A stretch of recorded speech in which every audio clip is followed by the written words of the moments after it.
Tonight, the 10-game homestand continues at Tropicana Field. Fans file in for Game 1 of this series between the Rays and the Boston Red Sox. Evan Longoria leading the charge for the Rays, the American League Player of the Week.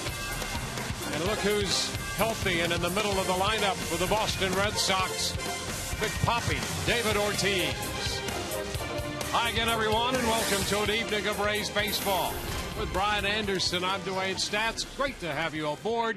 We'll be hearing from Todd Callis in just a moment. Well, offense has led the way for the Rays. They're riding a 5-game winning streak.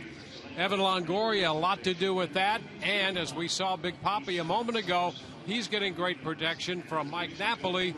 A look at both those guys. Well, let's start with the American League Player of the Week, and that would be Evan Longoria. Deservedly so. 7 games. He hit safely in all 7 games. 13 out of 28. That leads out to that .464 average. 8 of the 13 hits have gone for extra bases to go along with 11 RBIs. Right now, his hands are very quick to the baseball, and that's why you're seeing that ball really jump off his bat and all this production. You hope that he can continue that, keep that going for the Rays as they've won 5 in a row. And then on the other side, you worry about Pedroia.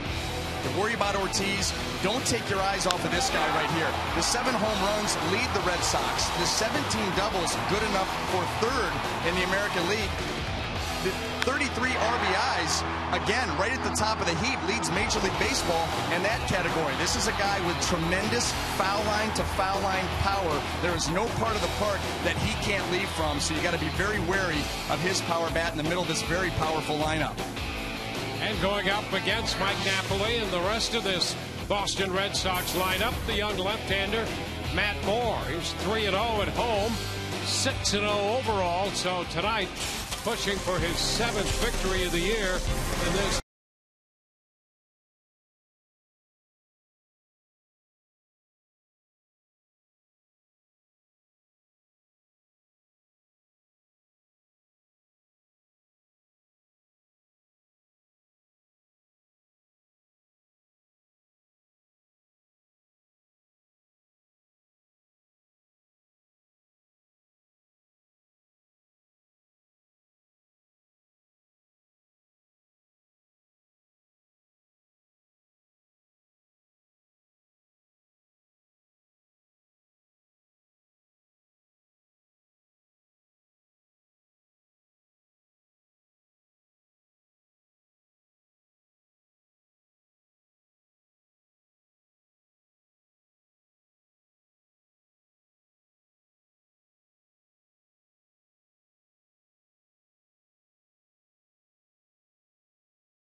Yankees opening up a 3-game series. The former Ray and Devil Ray Johnny Gomes getting ready for this one. He'll be in the lineup against the lefty Matt Moore. When you look at the kid out of Albuquerque's numbers this year, Matt Moore making his 8th start of the year, there's one that's incongruous with the other. He is very good, tied for first in wins, 2.14 ERA, top 6. Opponent's batting average against top 3. But look at the lower number. Lowest in the major leagues, his 47.1% first pitch strike. So he's working from behind in the count a lot. And for Jim Hickey, his pitching coach, he said, yes, there is room for improvement for Matt. He certainly can pitch better. That's the scary part for the opposition. He really hasn't pitched well yet. I mean, he's pitched well on occasion, but he hasn't strung together, the 4 or the 5 consecutive starts where he's putting his fastball where he wants to and the off-speed stuff is clicking. I think he had probably 2 consecutive starts like that. But he's a young pitcher, still finding his way, still fighting himself a little bit, and yet here we are in almost mid-May, and he's 6-0 with somewhere around the 2.0 earned run average. So that's the good news, I guess. And the bad news, like I say, for the opposition is he can still get considerably better. So Matt Moore, we'll see if he does get better. This is a Boston team that can be very patient, so we'll see how that plays out tonight. Moore does not have great numbers in his career against the Boston Red Sox. 3 minutes and 10 seconds away from the first pitch. It's Moore against the Red Sox. John Lackey coming up next on Sun Sport.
Their current 5-game winning streak. The offense has been red hot, averaging over 6.5 runs a game. The defense has been spectacular.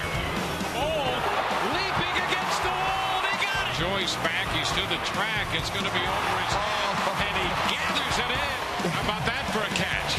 Off the bench, what a catch. And the bullpen has returned to dominance.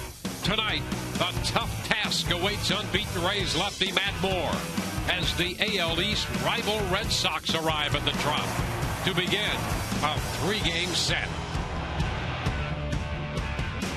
And the Rays have some getting even to do with the Boston Red Sox, dropping 3 at Fenway in the middle of April, and so they will play host to the Red Sox in a 3-game series at Tropicana Field. And Alex Cobb, who, by the way, will be pitching here Thursday night, will be mic'd up for tonight's game. And so we'll be hearing on occasion from Alex Cobb as our evening progresses here at the Trop.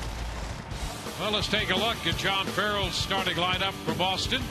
Jacoby Ellsbury will lead it off, followed by Shane Victorino. Dustin Pedroia hits third in front of the DH David Ortiz. Mike Napoli's at first. He'll hit in the number 5 spot in front of the left fielder Johnny Gomes. Will Middlebrooks hits 7th. Stephen Drew 8th. Brian Lavarnway will do the catching, and he'll bat 9th. Now, taking the mound tonight for the Tampa Bay Rays is left-hander Matt Moore. His numbers brought to you by Coventry Healthcare of Florida. And are they impressive or what? The opponent's average 176, a perfect 6-0 on the record, ERA just over 2. Looking to stay perfect tonight. About the only thing that you would want right here, that number right there, you'd like to see that come down a little bit, or at least not climb at the same rate. 23 walks and 42 innings of work, but Matt Moore has been very adept at being able to pitch out of jams, make the big pitch when he needs to. Jacoby Ellsbury settling in. He'll lead it off here against Matt Moore. First pitch of the game by the Rays lefty, and that's a fastball in there for a strike. First pitch tonight presented by Pinch a Penny.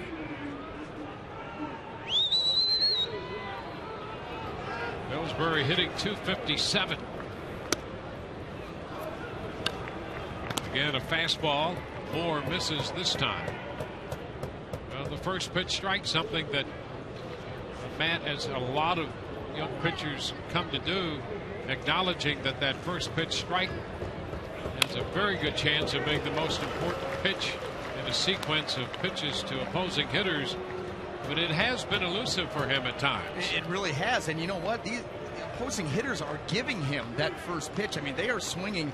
First pitch percent swing on the first pitch is 14%. For his career, it's been 25. So teams are really laying off that opening, usually fastball by Matt Moore and handing him strike one. He has not always been willing to take it. Upstairs and leaving the count to Ellsbury. Had 0-2 in a couple starts against Boston in his career with a .657 earned run mark.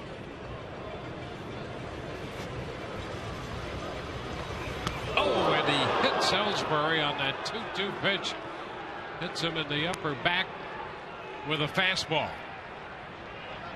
Now, that's just a fastball that got away from Matt Moore, but that's typically where they will get away from him.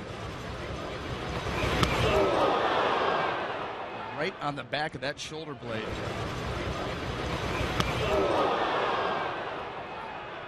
And you're right, that's the spot he struggles with. Well, and all that is that ball is just being released a little bit too soon. He's not getting out in front where his good release point, where he can drive the ball to his, to whatever spot he wants to hit.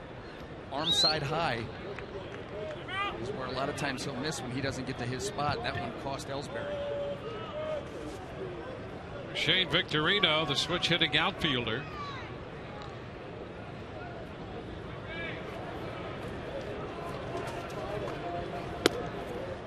First pitch is a strike. Victorino cleared the play after crashing into the wall in right field Sunday in their game against Toronto. He left that game eventually, and all tests came back negative. Some fear that he might have fractured a rib. He hit that low wall so hard, right up, had arm fully outstretched, and it got him right in the side. And you're exposed. I mean, when you make that jump and that arm goes up, that whole rib cage area is exposed, and he hit that wall hard. That's the way he plays the game. Yep.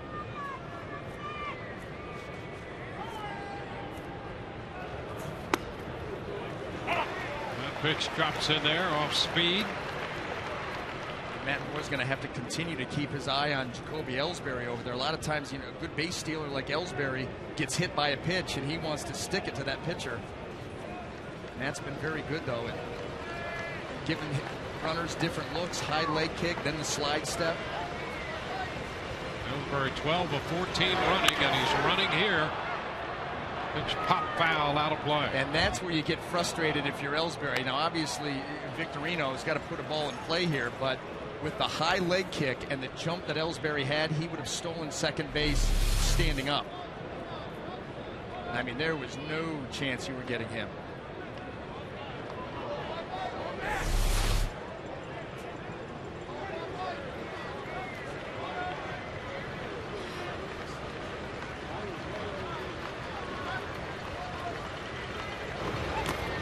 Pitch down, dug out. And he was a little quicker that time, wasn't he? Did you not know? I mean, that bag was as good as swiped. Matt Moore and everybody else knows it, so let's go to the slide step. No chance to steal there. Not even a chance to get a jump. And that's what he'll do. And that's why, as a base stealer, sometimes it's a guessing game. Matt does a nice job of not pitching in patterns with his leg kicks.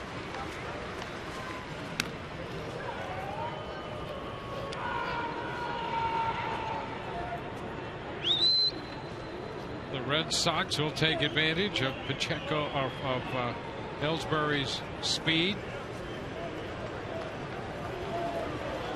The top three guys in their lineup are really interesting hitters. There's a foul ball back. They're guys who will battle you. There's a combination of some speed, contact, occasional power in Ellsbury, Victorino, and Pedroia. They rank right now. They're second in the American League in stolen bases. To who? Who's number one? Who would you have thought? Toronto Blue Jays, number one in stealing. Really? I mean, those two teams, you do not figure them at the top of the heap as far as running goes in the AL.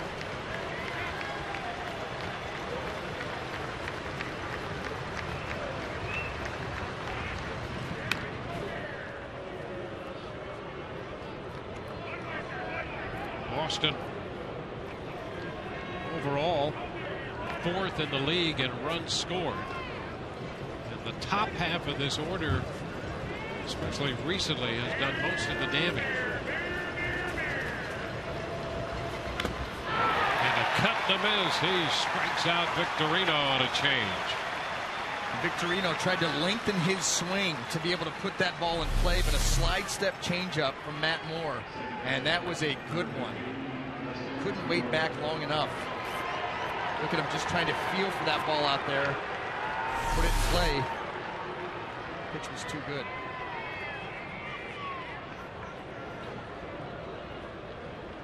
That brings up Dustin Pedroia. Pedroia hitting .331.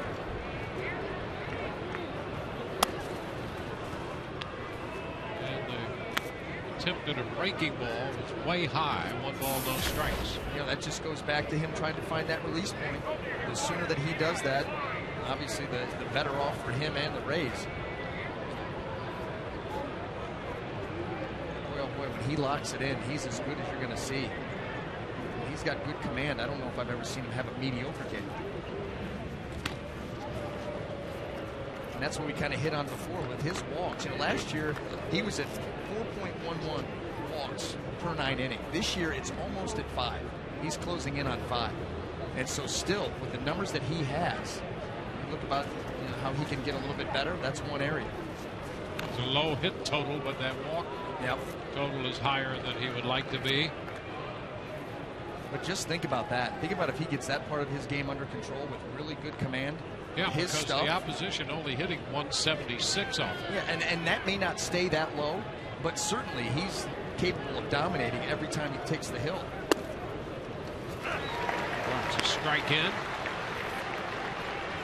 His changeup and fastball play off of each other so well, and that curveball, when he's getting that thing out in front, he's able to create such downward tilt spin.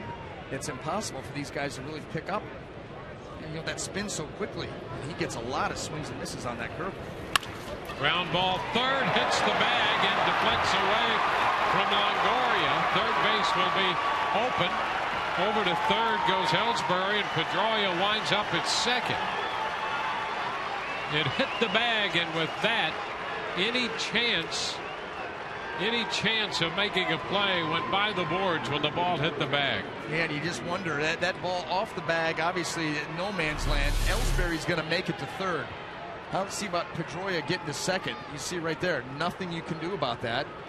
But this ball kind of ends up in no man's land, and Matt Joyce trying to come in and get it. Pedroia ends up being aggressive and heads into second base. Yeah, Joyce had to redirect his route because he was headed straight to the line, thinking the ball was going to go up the line, and then it hit the bag and deflected more toward fair territory into shallow left. Second and third now, and here's David Ortiz. First inning trouble for Matt Moore. inside with a fastball. You can see already they want to use that good left-on-left fastball in on David Ortiz where he is most vulnerable. This guy, tremendous plate coverage, and he wants to get those arms extended. You can beat him in at the hands, but you better not miss. And a long one to right. Down the line, and that ball is fair and gone. Ortiz turned it around and hits it out. A 3-run home run. Boston takes the early lead. Well, Ortiz had been red hot, and then he fell into a slump. 1 for 17 coming into this game. That doesn't make any difference. No, and you know what? We talk an awful lot about command as far as not walking guys, but command there was look where that pitch, where Matt Moore wanted that pitch, and look where it ended up. They wanted to go fastball down and away from David Ortiz, and that ball ended up middle in and elevated. And he didn't miss it. 5th home run of the year for Ortiz. Here, watch the setup here of Jose Molina, where they want it and where the pitch ends up. You see that catcher reaching back across the white part of the plate. A guy like Ortiz at the plate, not going to be good. The strike to Napoli. It's 1-1. 7th home run given up by Matt Moore. Well, the Rays have done a lot of scoring early this year, and so have the Red Sox. They have 3 in the first inning tonight. Boston 4th in the league in runs scored, and the Rays 6th in the league in runs scored. And both these teams in the early stages of their games, that's where they've done most of their offensive work.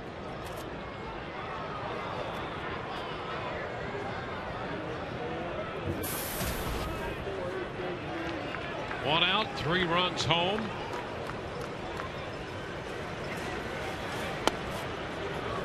And the count is full on the Boston first baseman.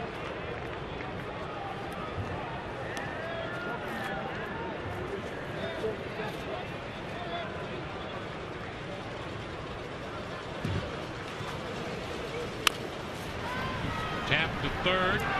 Gloved by Longoria, and his throw to first in time to get Napoli. So 2 outs. Well, let's take a quick second here to look at the Rays defense as it lines up behind Matt Moore in the outfield left to right. Joyce, Jennings, and Zobrist across the infield, third to first. Longoria, Escobar, Johnson, and Loney. Jose Molina will be behind the plate.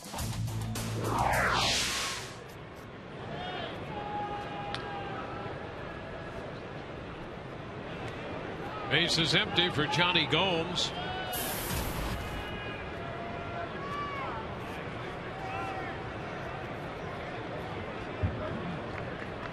See his numbers on the year. He's actually done most of his damage offensively on the road. Late on the fastball, strike 1. And given a little time, that might even out. You would expect him to be pretty effective at Fenway. 2. Right now he's hitting .296 on the road and .114 at Fenway Park. That was so much of the damage of Johnny Gomes, and he's got big time power, but to left field, and with that green monster, you figured he'd be peppering that wall all day long.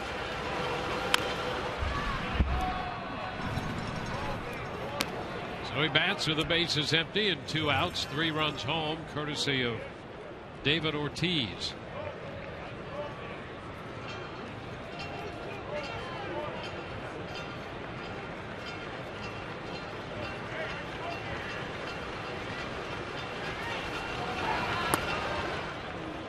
It's a ball and 2 strikes.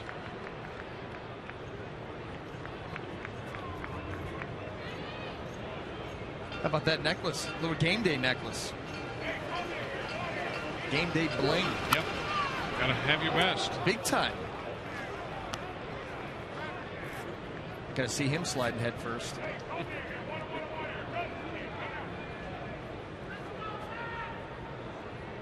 I got to believe I'm saving that for a weekend night out. That look good on you. No, it would not look good. I don't wear anything anymore. Got to be a better way to say that. Yeah, that was quite a mental image.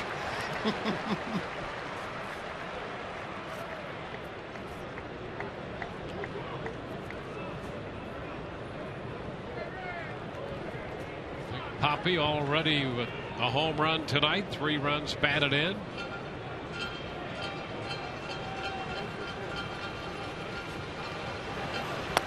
And strike 3 called on Gomes. Well, 2 strikeouts in the inning, but the big blow, the home run. Rays coming in to hit, down by 3.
Joe's lineup. Desmond Jennings returns to the leadoff spot, followed by Matt Joyce and Ben Zobrist, Evan Longoria, James Loney in the DH is Luke Scott, 4, 5, and 6. Billy Johnson, Jose Molina, and then Yunel Escobar rounding it out. Well, taking the mound tonight for the Boston Red Sox is right-hander John Lackey. His numbers brought to you by Coventry Healthcare of Florida. 4 starts, a 1-3 record. The ERA very good at 2.82. Has been victimized by some unearned runs as he looks to rebound from a biceps injury.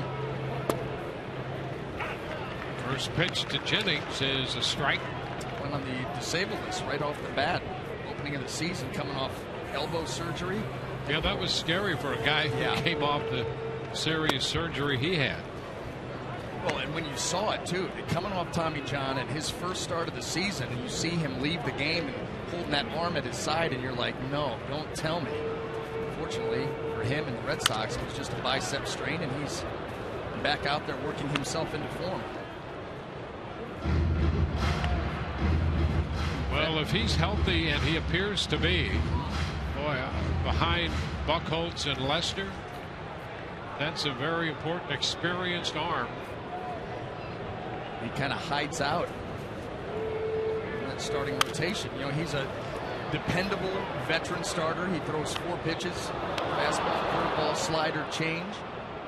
Has a very good idea of what he's doing out there. And like you said, if he's healthy, it means he's going to have pretty good command. And when he's got pretty good command of all 4 of those pitches, he's a tough matchup for any hitter. Yeah, he's going to be a key for the Red Sox if they're going to stay in contention. And you know, you look at the American League East, you started the year thinking that all 5 teams should be in contention. The Blue Jays have gotten off to a bad start, so they're trying to play catch up.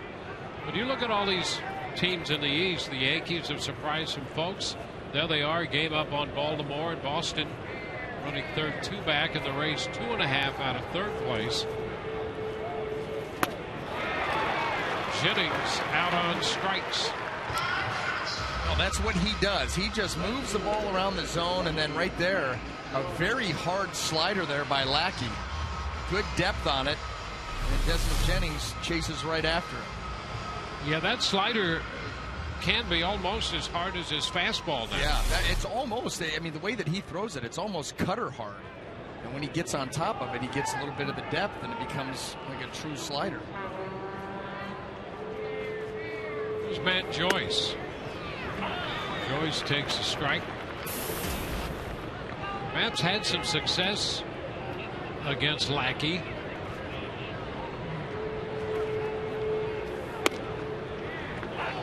Quickly down in the count. Joyce 4 out of 13 lifetime with a home run against the veteran right-hander.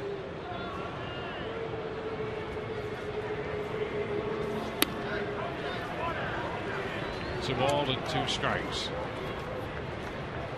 Just to put the home run by Ortiz in perspective, a 3-run shot to give Boston the lead. That's the 5th first-inning home run allowed by the Rays in the last 6 games, including this one. In the prior 5, they're 5-0. Fly ball for Ellsbury. Joyce is out number 2.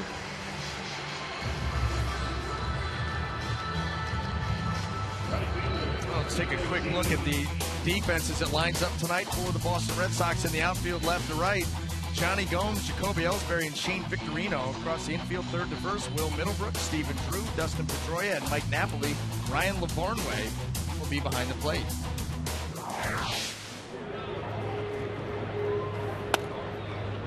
Ben takes a strike. How about these pitches by Lackey? Obviously the first inning, just the third hitter, but quality pitches, well located. And Lackey already has a nice rhythm going. Ground ball to second. 1, 2, 3 go the Rays. On to the second inning we go. 3-0 Boston.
Luxury cars that deliver inspired performance. By After Earth in theaters May 31st. By Tampa Bay Times, the amazing stories only in the 2013 Pulitzer Prize-winning Tampa Bay Times.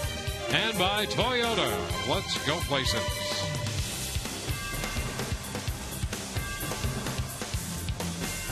We go to the second inning.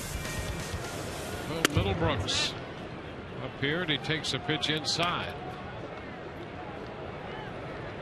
Middlebrooks hitting .206.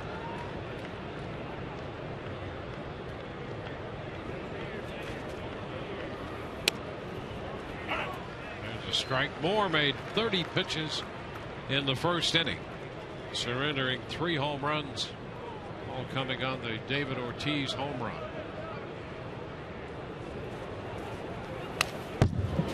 Fastball fouled back. Stephen Drew will be next, and then Ryan Lavarnway.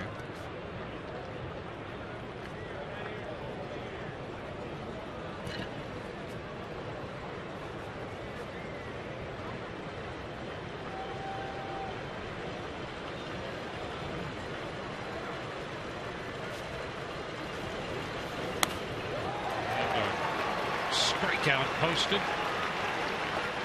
Middlebrook swinging and missing. Will Middlebrook saw a hanging curveball, but this was way too far up. He sees a hanging curveball, he wants to jump all over it, but this was actually a curveball that, well, didn't do much of anything, stayed up above the zone, but it did result in a strikeout for Matt.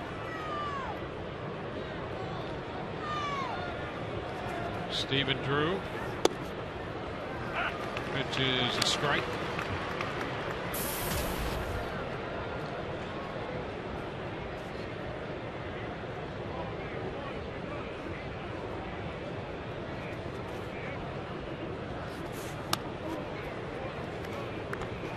A 1-1 count.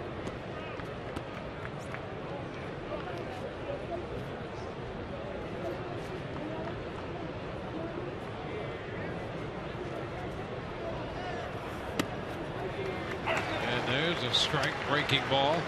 Nice adjustment by Matt Moore. You know, that's his willingness to continue to work on that release point and go back to that pitch. Some guys, they throw a couple of hanging breaking balls and they want to shy away from it. Matt Moore will just keep throwing it until he figures it out. Not quite there yet. 2.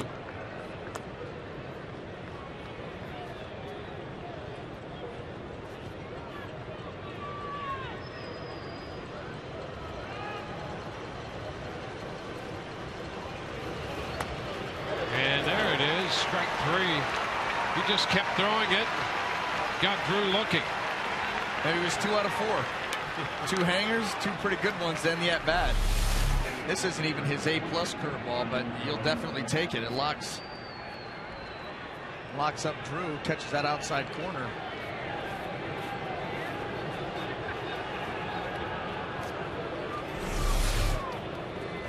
Two outs, and here's Ryan Lavarnway.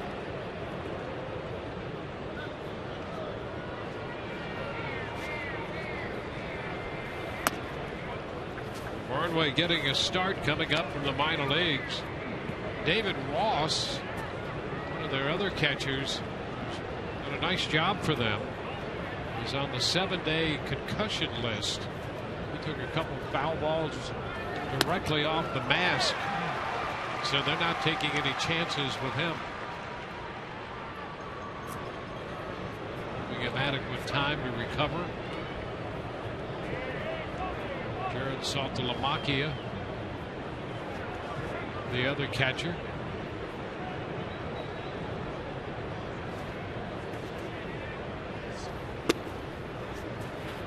Two balls and a strike.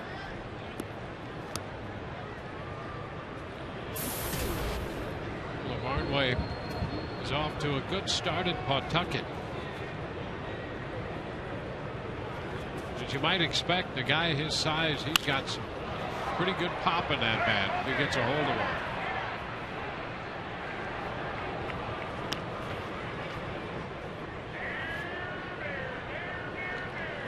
Boston coming in 22-16. Great start for Boston. Recently, they have struggled. They've lost 8 of their last 10. John Farrell has gotten this club overall off to a very good start in his first year as the manager.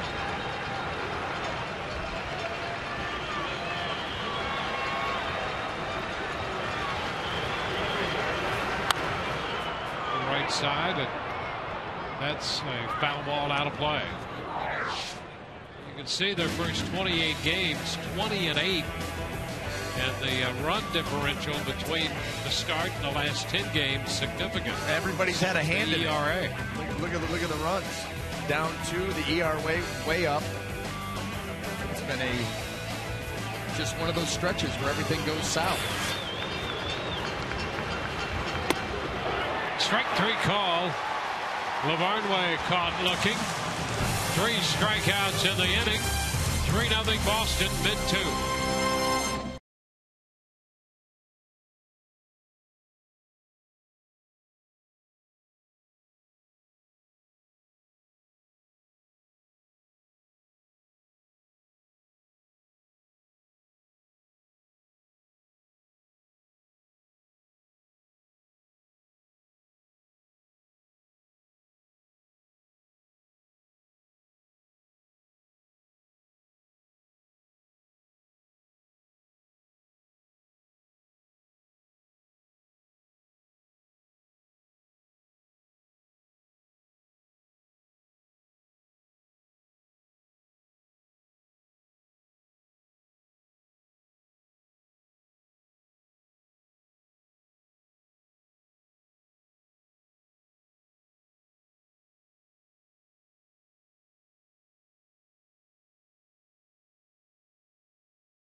Nothing lead right now, but about to step up to the plate is Evan Longoria. And in case you missed it, for the 6th time in his career, he took home American League Player of the Week honors. And in true Longo style, he credits his teammates. It's a tremendous honor. You know, again, I think a lot of it has to do with the way that the offense has been playing, top to bottom. You know, you have to be presented with opportunities to drive in runs and produce offensively to you know, achieve the award. So, you know, we've done a great job, and you know, obviously James has hit the ball as well as anybody in Major League Baseball, and you know, I hope it continues. You know, it's been really fun. What do you think, Dwayne and BA? Is Longo playing better than ever? Well, we've seen him play and go through great stretches, but I'll tell you, and we talked about it the other night, Kelly, BA, he's seeing the ball. I don't know that he could ever see the ball better than he has in this stretch. No, as good as those numbers are, and the American League Player of the Week numbers, I'm more impressed with how he's seeing the ball, how he's taking pitches, how he's being able to track the ball in. You combine that was just an outstanding pitch there by Lackey to get him to commit, but you combine the ability to track those pitches like that with the fact that his hands are so quick to the baseball, and that's why you're seeing the ball jump off his bat, and this ball just really boring down towards the ground, and I think they're calling that a foul tip. Yeah, and he was wondering, I think at first, if he'd even made contact with it. You know, it's hard to argue with him with the way he's tracked the ball. Yeah. If he says he didn't make contact, then that's good enough for us. Here's James Loney lifting a fly ball to center, and Ellsbury's there. You know, he also may have been inquiring if he did foul it off. Like, hey, man, that ball bounced. Yep. You know, I mean, that ball's so close to the ground, you assume that it bounced. I think that actually went right into the glove on the fly, but you can't fault Evan for putting up a little beef. So 2 quick outs here for Lackey. Here's another look. Yeah, see, this ball so far down, and you can see it does go right into the glove on the fly, and Evan could be saying, hey, look, man, that ball bounced. Yeah, and you know, Rob Drake said that's a foul tip, you could see, but I don't think he felt like he made contact. We'll have to ask him. Strike the count to Luke Scott.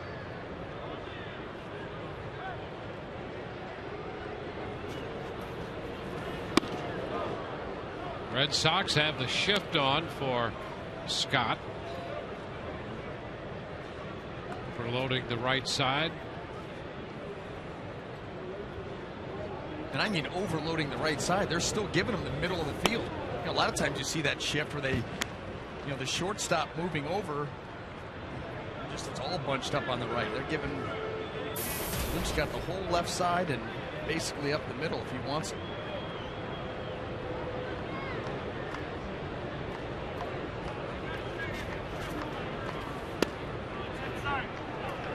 pitch is too close. And it's 3-1.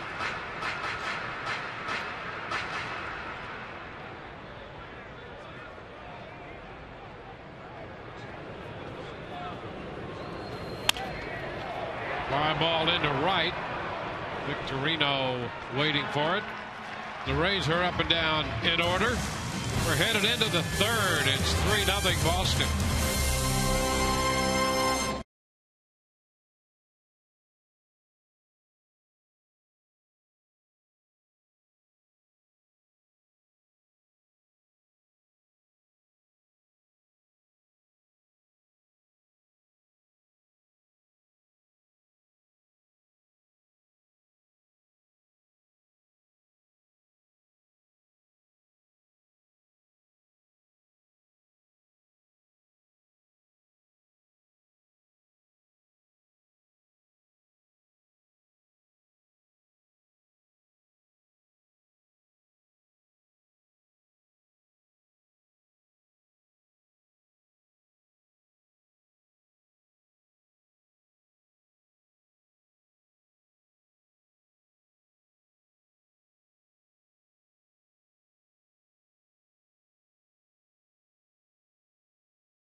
Gummy bears took me down. Only thing that could take me down a couple weeks ago was the gummy bears. I'm allergic to losing. One of those Spanish days of the week. Lunes, martes, miércoles, jueves. That's most of them. And then sábado. Monday to me for confirmation. Monday, Tuesday, Wednesday. Lunes, martes, miércoles. Thursday. What's Thursday? Well, Alex Cobb, as we mentioned at the outset, mic'd up in the Rays dugout. Apparently, they were discussing the in-game menu rotation. Very enlightening sometimes down there in the dugout. Yep. The Gummy Bears, a prominent part of that discussion. Got to have something to lunch on. 2-1 to count to Ellsbury, the top of the order leading off for Boston.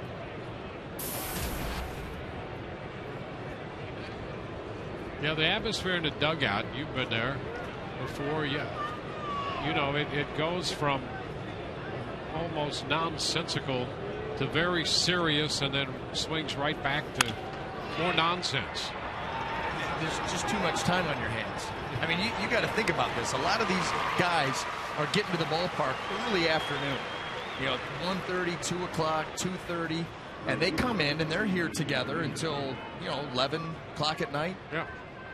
Day in and day out, flights, road trips, hotels. There's a lot of talking that goes on and a lot of, everything. Yeah. Spend that many hours with somebody. It's not all business all the time. Kelly Johnson taking care of Ellsbury's pop-up, but here's Shane Victorino. Pitch is high, 1 ball, no strikes. Well, you talk a little shop. Yeah. Talk little Gummy Bears, a few other things here and there. Right. Pay attention to the game. Maybe make a comment on a call or two. Maybe get tossed. Yep, that's been known to happen. And hey, there's David Price. You know, he's had a little allergy issue and got some eye drops, and they think that might help some of that. Victorino is out, second to first. And that's not an easy thing to deal with. You dealt with that on the last road trip. Yes, Dwayne, I'm telling you, they went crazy in Kansas City. It looked like I'd been beat about the head by a 2x4. You're playing hurt again tonight. He'll play hurt tonight. Got a bad hip and neck. Well, here's what happened. Watching the hockey game last night, Boston and Toronto. And Toronto's got that huge lead with just a few minutes left, and they give it away. Yep. And I was ticked. Yep. I was ticked. I wanted to see Toronto advance. If we go to Toronto next week, it'd be a lot of fun to the day game, go watch the game. And so I went out and played my own version of street hockey, late night street hockey. Yep. And I'm just going to tell you, it got out of hand. Well, I heard it fell hard. Yeah. Fly ball to center. Pedroia is outnumbered 3. Bottom of the third coming, 3-0 Boston.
Third in the game tonight and all season long. Tires Plus donates $100 to the Pediatric Cancer Foundation for every Tampa Bay Rays home run televised on Sun Sports.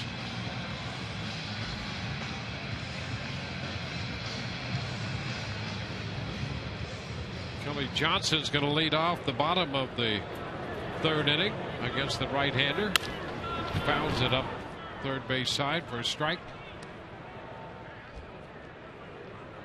Kelly Johnson trying to take that down and away offering right up the third base line. Will Middlebrooks was actually playing in on the grass, the turf.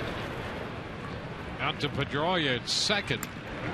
So that'll be the first out in the third. Time now to check in with Todd Callis. Todd, how you doing? I'm doing really well, Dwayne. There's an intriguing matchup in Yankee Stadium tonight as CC Sabathia is on the mound for New York against the King Felix. Let's take a look at the first run of this game. Runner on first base and a ball by Kyle Seager driven into the right center field gap. Brett Gardner playing center despite the fact Curtis Granderson's back. They're going with Granderson out in left field tonight. So Saunders scores and an early 1-0 lead for Seattle, guys.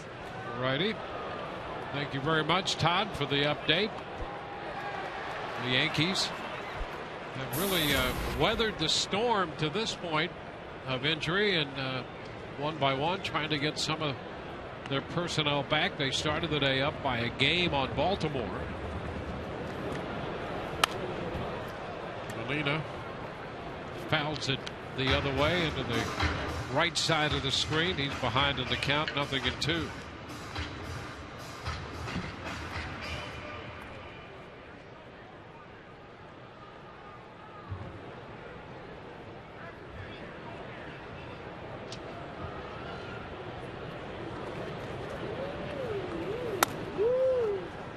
You see this division right now, the prognosticators before the season would have had it completely flipped. You know, Toronto was the team that was going to run away with it. The Rays would be there because of their starting pitching. Didn't know what was going to go on with Boston, Baltimore, they can't possibly do it again. A ground ball right side, base hit. Just out of the reach of Pedroia. So Molina behind in the count. Doesn't try to do too much. He hits the ball the other way and has himself a base hit. There was nothing to do, nothing you could do with that pitch. That ball's moving down and away. You try to pull this, or you just can't. So he just puts the bat on it.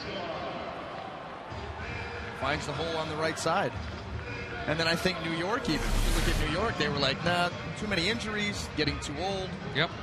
And it is completely flipped. And that's why, going back to what you said, this is going to be a dogfight from April to October. Yeah, I really think it will be. And you know, we were looking at the Rays schedule, just taking a peek at how they end the year. And boy, the last couple of weeks of this season are going to be a challenge for the Rays. Here's Escobar stroking one up the gap into left center field. Molina digging hard, and Foley's going to have to put up the stop sign for him at third. Escobar hit it a long way into the alley in left center field. He's had great success against Lackey, and there's his 5th double of the year. How about Lackey? So sharp with his pitches, retires the first 7 Rays hitters, and then 8 and 9 in the order. Get it done. Molina with a nice at-bat going the other way, and then Escobar just taking a mistake out over the plate and driving it into the gap. The Rays, a prime opportunity to chip away at this Boston lead.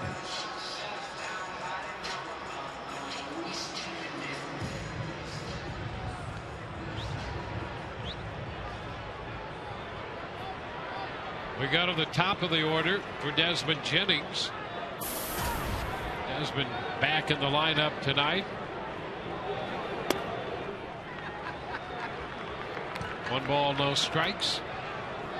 Yeah, Lackey came out throwing strikes. He had first pitch strikes all the way through the Rays order.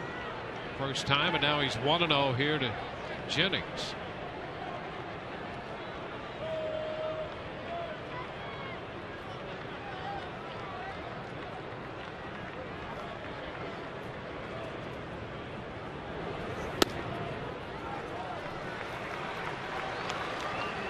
Two and 0.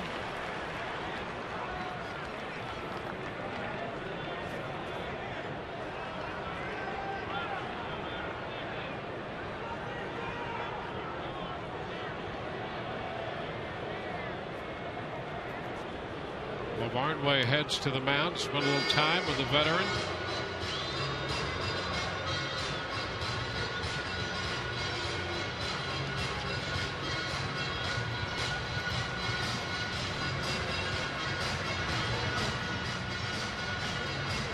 Lackey comes in 1-3, has 129 career victories. This is his 300th major league appearance tonight. All of those, with the exception of one, have been starts. And he's behind Jennings, 3-0. Well, with the open base, just not wanting to give in. He goes with a 2-0 slider. That may have been the curveball, whatever it was, out of the zone.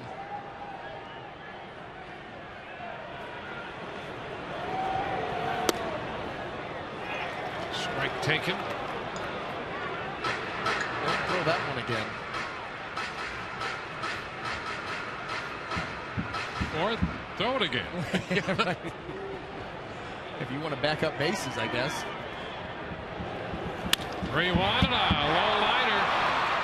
One hop. Middlebrooks makes the pickup. And so that is out number 2. How about that?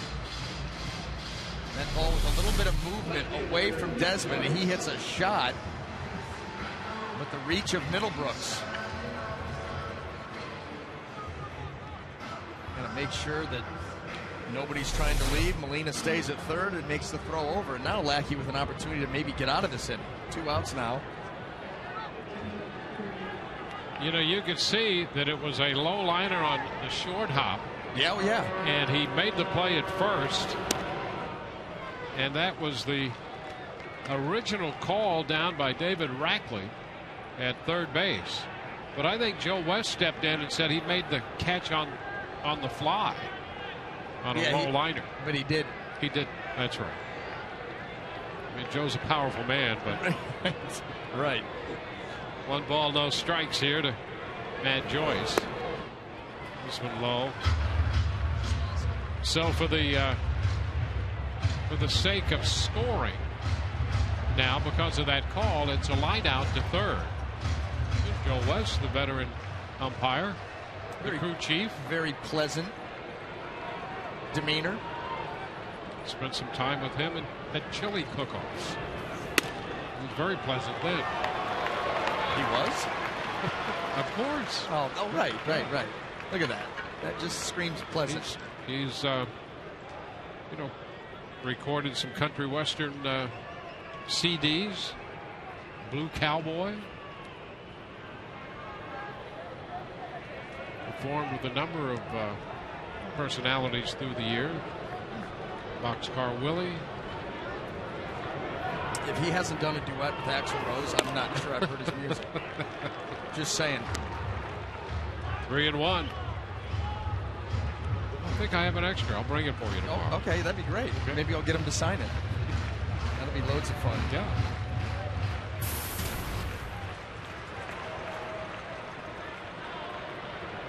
A 3-1 count to Joyce.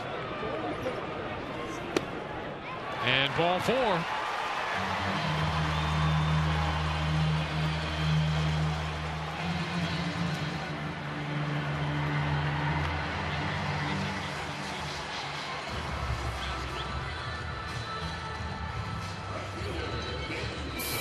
Well, here's Ben Zobrist. The bases are loaded.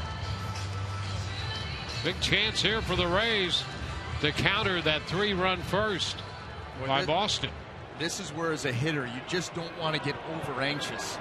You got to try to stay within yourself, and by the looks of those numbers, Ben Zobrist reacts well to these situations. He has been productive and patient. 5 walks in among all those official at-bats. And the Rays lately, you can see the numbers here, 294 with runners in scoring position, second only to the Kansas City Royals. How about that? With some statistical anomalies. You know, Toronto and Boston leading the American League in stolen bases. Yeah. The Rays in Kansas City, clutch hitting. Oh, yeah. I mean, Kansas City displayed some of that in the spring, and they've carried that into the regular season. The Rays didn't show a lot of that in the spring. In fact, they closed the spring training schedule struggling a little bit, opened the season that way, but boy, they've been good lately. High fly ball down the left side. Foul, and it's going to fall just out of the reach of Middlebrooks, who makes new friends in the Red Sox bullpen. Yeah, they didn't exactly scatter very quick, though. Middlebrooks running into some interference down there. He's got to go a long way. It's a great effort by their young third baseman. I mean, the guys, you got to get out of his way. I mean, how about this? Hey-o. I mean, some court awareness, fellas.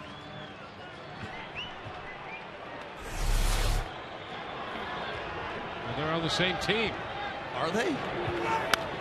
Foul ball back, fastball, and Zobrist went up after it a little bit.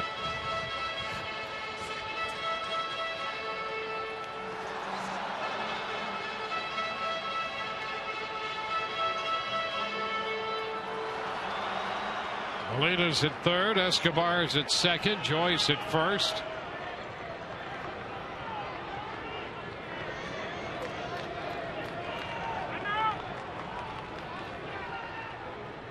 First opportunity for the Rays here in this inning. Lavarnway and Lackey get together again. Well, you wonder if they're going to go after. You know, they were able to retire Ben Zobrist in his first at-bat in the first inning on a 0-1 changeup. Hit a ground ball to second base. A lot of fastballs here. You wonder if he tries to go back to that changeup.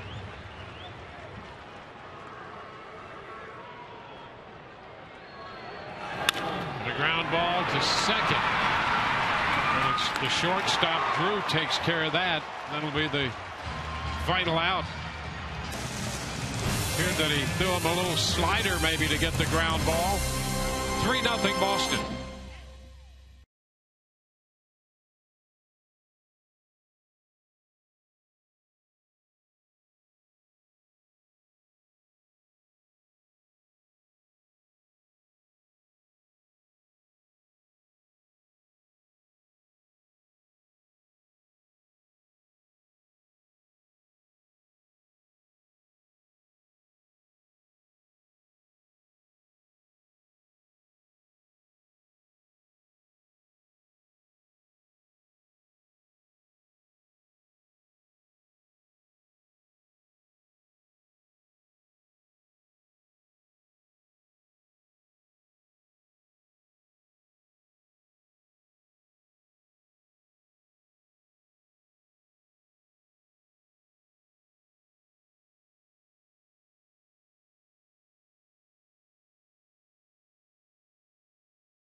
David Ortiz, our Toyota trend. You can see his start get off to a very fast start.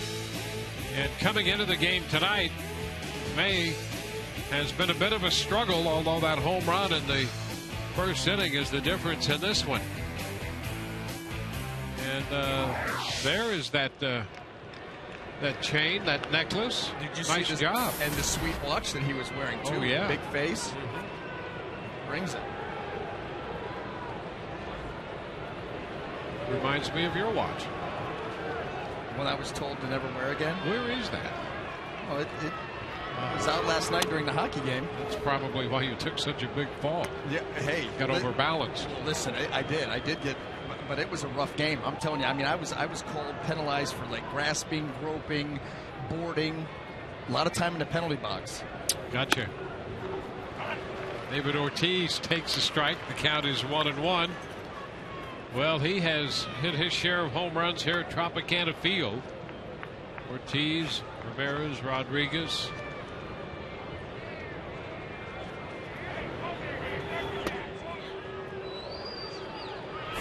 Two and one. The home run in the first. Kept it fair down the line. Chops this one to the right side. Zobrist throws him out. Boy, and you go back to that home run that he hit. How about this? That was the first hit given up by Matt Moore with the runner in scoring position all season long. That's amazing, isn't it? 0 for 28. And that's why we go back. Hey, there have been some times where mechanically he's not all there, and he's fighting himself a little bit. But when push comes to shove and guys are out there in dangerous spots on the bases, he has come up big and made the pitches he needs to. This is away to Napoli. Tried to throw the breaking pitch. And that pitch has been a struggle for him tonight. He's thrown a couple of good ones, but there have been a few that have just kind of rolled up there, not quite getting all the way out in front yet. Better adjustment there. I mean, how about that? He goes from rolling that one up there, makes the adjustment. That's the sign of a pitcher really learning too, on the fly, maturing. Well, we saw him in the second inning, one after another, the breaking ball, trying to get the feel for it. Yep. He actually wound up striking out the side and used that curveball a lot in that inning. He did. Good changeup right there. How about this? He's always had a good changeup. Sells it well with the arm speed. It's such a big pitch for a lot of these Rays pitchers, for the organization, really. A lot of emphasis on the change. 2-2.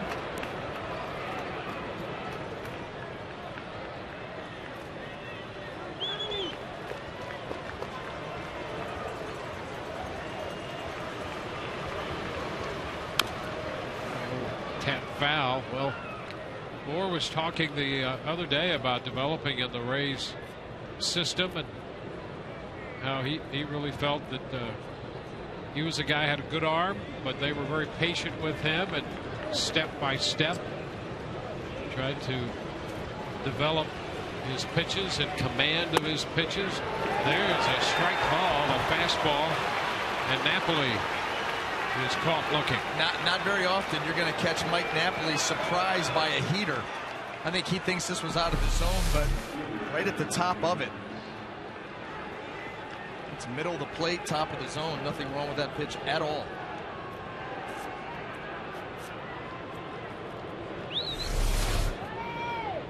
So 2 up, 2 down in the fourth. Brings up Johnny Gomes.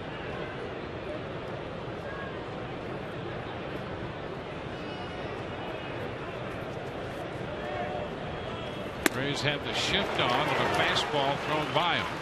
Strike one.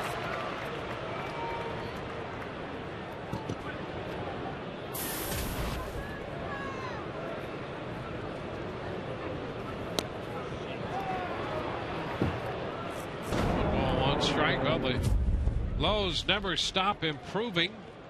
And look at Matt Moore, the first 7 starts of the year. 2012, 1-3. This year, 6-0. He said big steps. He said he wanted that slow starter. He wanted to put that to bed. Well, how about those numbers? Gets this one in on Gomes. Fastball pops him up to first. Loney takes care of it. 1, 2, 3, they go. It's 11 in a row retired since the home run by Ortiz.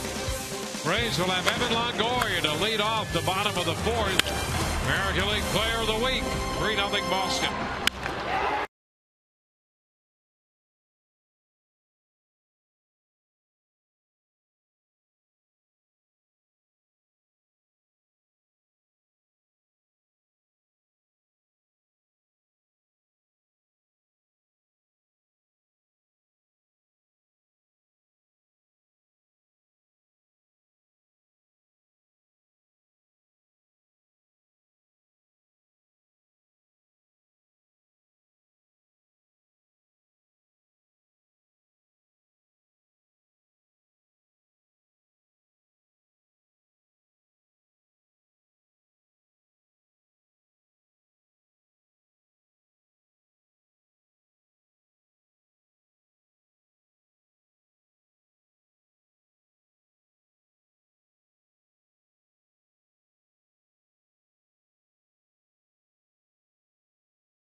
They're coming in to hit in the bottom of the fourth inning.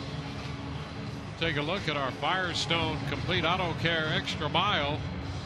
Most extra base hits since the middle of April. And the two leaders in this game tonight, Evan Longoria and Mike Napoli. And Evan will open the bottom of the fourth against John Lackey.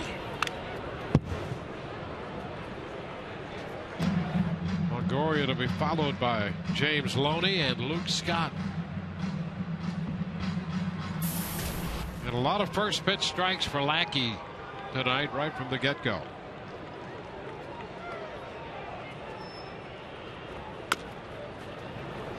It's a foul ball, 0-2. Yeah, quality strikes, that's the thing. Really, the only mistake that he made was the ball out over the plate. And that was to get Escobar. After the base hit by Molina, he left a ball right over the heart of the plate. Escobar drilled it into the gap, and he was able to keep the Rays off the scoreboard. Comes up with the fastball. All that was is just to change the eye level.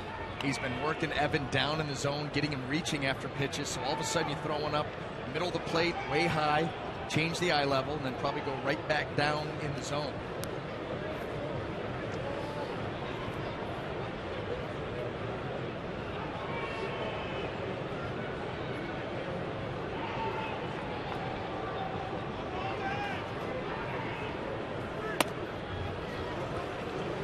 Lackey has looked pretty good here tonight. And as we referenced briefly earlier, if he is healthy and can be effective, he could make a big difference in this Boston rotation and therefore with their team overall. And there are those who felt that after he left the Angels, signed that big deal with the Red Sox, that he really hasn't been physically 100% since he's been in Boston. Well, he went through the Tommy John surgery, and with that behind him, he might be as healthy and feel as good as he's felt in 3 or 4 or 5 years. And I think you see that with the command, the way that he's able to manipulate the ball all over the strike zone. Well, the first thing to go when you're injured, sometimes the velocity will go also, but when you're injured, command, that last little bit of feel out in front to get it to your spot. You just can't fully extend. Makes it difficult. Yeah, and that's really what happens so often when you see a player across the board, but a pitcher, when you see their performance start to decline. More times than not, it has to do with something physical, either wear and tear or injury. Liner into center. There's a base hit, falling in there. And Evan is aboard for the first time, picking up hit number 3 for the Rays. Well, smart hitter too, Evan Longoria. He knows that that's where John Lackey wants to get him out. And look at him just go out there, just go up and soft serve that ball into center field. We've seen him do that too. Talking an awful lot about his production and power, but he's done a good job of 2-strike hitting also. Yeah, that's not only the physical side, but that's just being a smart hitter right there, to have an idea and then to be able to transform that into action. It's a base hit. It's a leadoff single, but that's really cool. It really is groovy. Yeah. He's been hitterish and then some. James Loney. He's a guy who's been hitterish as well. Oh my gosh. You talk about consistency of approach, period. This is the guy you look up and watch what he's done over the last month. I'm tired of trying to time it out. It's been a long time. Middle of April.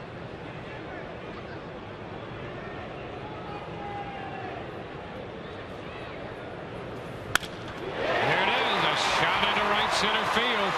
Backhanded by Victorino. Over to third goes Longoria, and the Rays have something brewing in the 4th inning. Back-to-back hits by Longoria and Loney. Yeah, leave it to those guys. Longoria a little soft serve, and then Loney rockets this ball into right field. Just goes down and hammers it.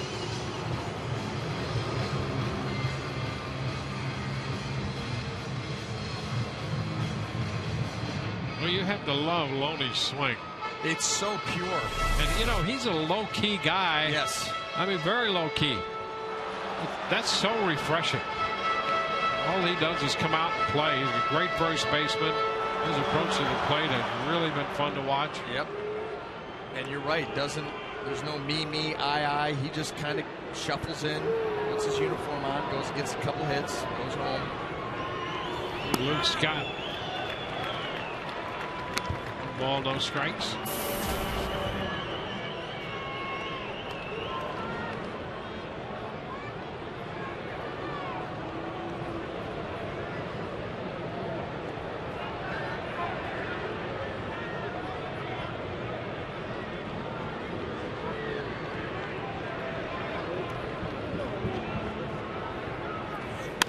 Luke with a little looper back at third. That's going to fall fair. Longoria scores. Loney's going to go to third. Scott into second with a double. The Rays are on the board, and they really have something brewing now. A little check swing, 2-base hit for Luke Scott. Yeah, and I think Luke will be the first to tell you the weakest double of his career. I mean, this was almost an excuse me half check swing, and look at the placement. Oops. He'll take it. A little fillet piece. I mean, look at that. Well, you know, isn't it amazing how these things work out, though? Scott came into this game 6 out of 16. That's a .375 lifetime average against Lackey with 2 home runs. And he gets a big hit tonight. It's a double, but it's a check swing double, just fair to drive in another run. And so the next time that they hook up, we're going to talk about, with damage too, you know, a couple of home runs, a double. Well, there you go. Kelly Johnson with a chance now to perhaps get the Rays even. He looks over a fastball outside. 1 ball, no strikes. In Boston, you know, nobody out. Infield is playing back. They're conceding this run here to Kelly. 1-1 count now.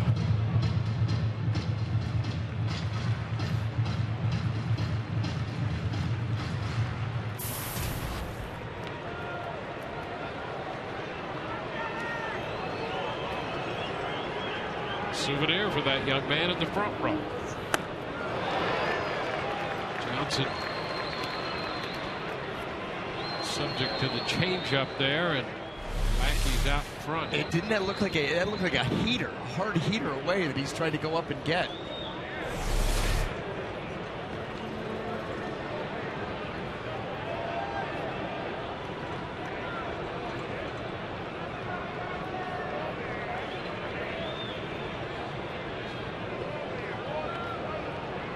Giants had the bases loaded in the third.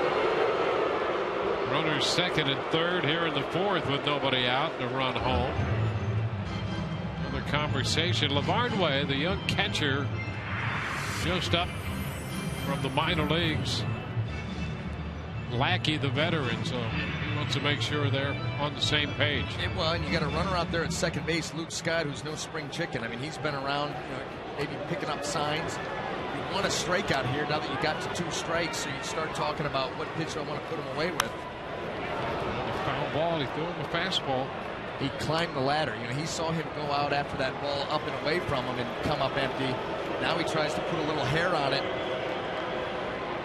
Put that up around the letters and see if you can get it over the swing. Kelly Johnson's got that uppercut swing. So teams will attack him up in the zone. Covered up by Lavarnway.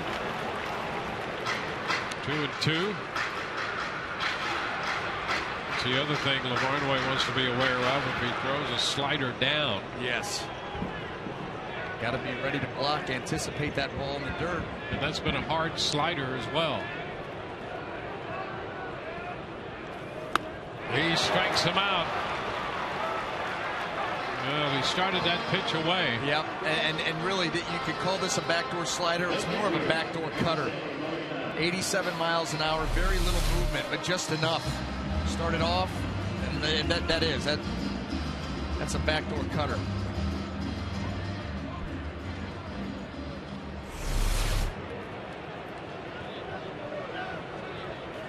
Now Jose Molina. That hit from Molina in the third was the first he's ever had off Lackey. He'd gone 0 for 11 against him and singled through the right side. Rays would take another one of those right now. Pitch is a strike. Breaking pitch. Rays working on a season-long 5-game winning streak over 500 for the first time since they were 3-2 back on the 6th of April. And he lays off this pitch. Sam Holbrook down at first confirms that he held up.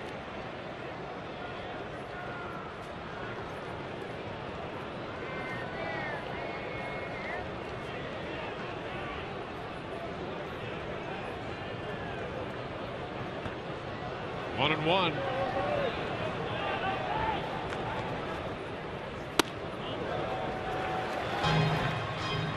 2 balls and a strike.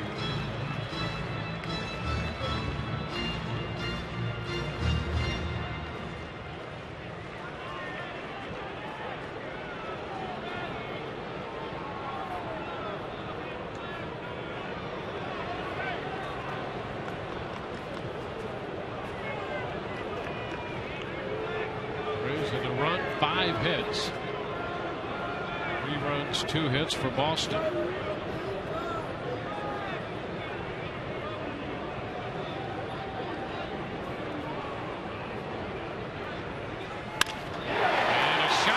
Center. Gonna fall for a base hit. Loney scores. Scott on his way to the plate. And the Rays have tied this game. Jose Molina 2 for 2 tonight. And the second hit drives in 2 runs. Now Rays hitters taking advantage of mistakes by Lackey and Molina. This ball just right out over the heart of the plate. Stays inside the baseball very nicely. See him pull those hands through, push that ball out into right center field. Again, not trying to do too much. That's it. That's exactly right. He did not get greedy on that pitch at all, and he finds himself 2 for 2. So the Rays have 3 runs with Molina at first and 1 out in the 4th inning. So this game all even again. And Escobar, who doubled in the 3rd and does have a history of success against Lackey, will bat.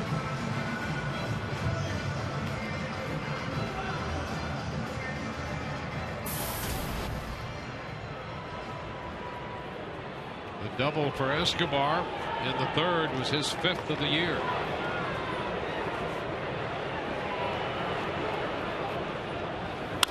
And he lines it into right. That's in there for a base hit, sending Molina down to second. Well, Escobar's seen 2 pitches from Lackey's, 2 for 2 with a double and a single. How about that? Again, 8 and 9 hole for the Rays, coming up big. Now this ball right out over the plate. Escobar shoots it to right. Well, these Rays hitters, here it goes again with that big inning, able to string some things together, and then hitting becomes contagious.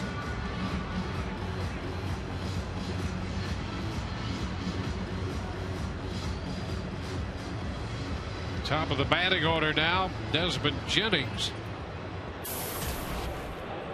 The Rays start their 3rd time through the order.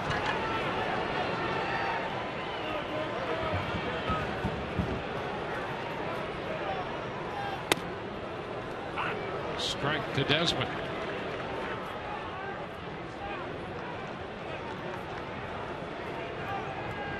Desmond has struck out and grounded out to third.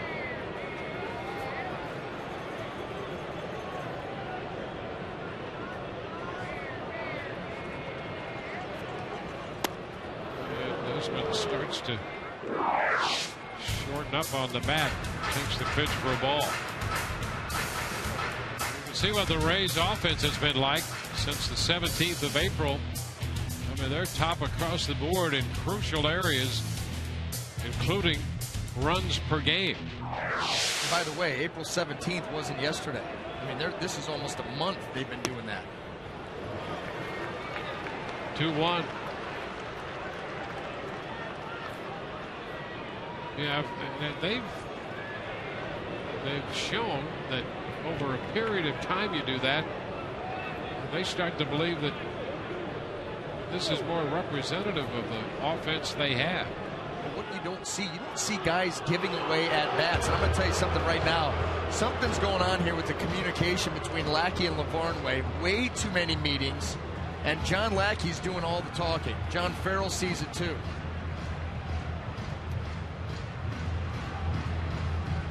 Well, that makes it tough to pitch when you're fighting your catcher.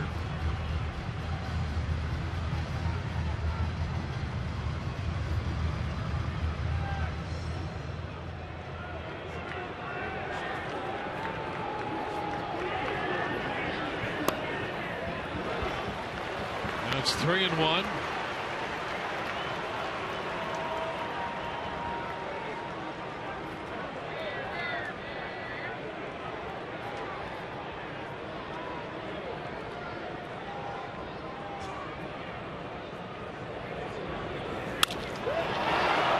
Sends a fly ball to center. Ellsbury is there to make the catch. Hey, here's a tag at second. Molina heads to third, and trailing into second is Escobar. The Rays being aggressive on Ellsbury. Well, that's the way Joe Madden likes it. He likes his guys to be aggressive on the base paths, and they're going after the throwing arm of Jacoby Ellsbury there. That was a fly ball, medium deep. But Jose Molina, you're not thinking that he's going to go, and not only does he go, but Escobar moves up. Yeah, this could be a big play in this game. Absolutely.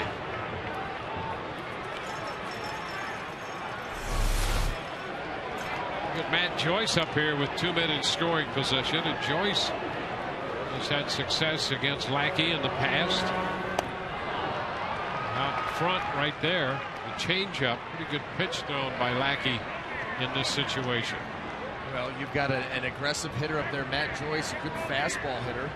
You got runners in second and third, scoring position. You know he's going to be antsy, wanting to swing the bat, so why not?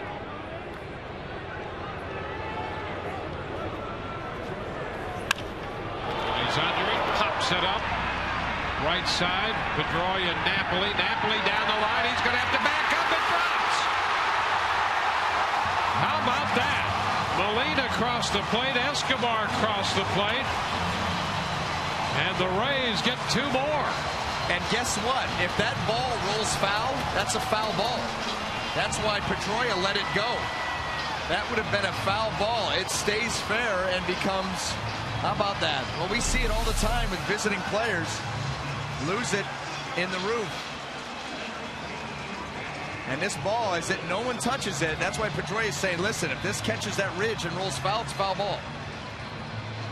Well, it's a heads-up play by Pedroia, but the Rays get the break as the ball stays inside the line.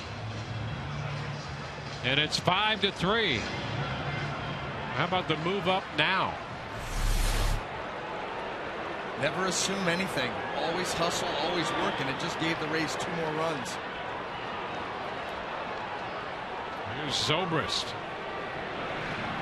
It's been a 5-run fourth.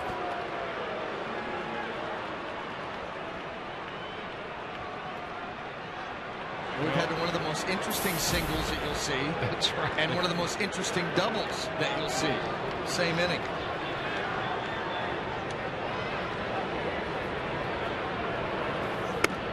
Zobrist looks at a strike. So the Rays have batted around. That's been a theme on this homestand. They lead 5-3.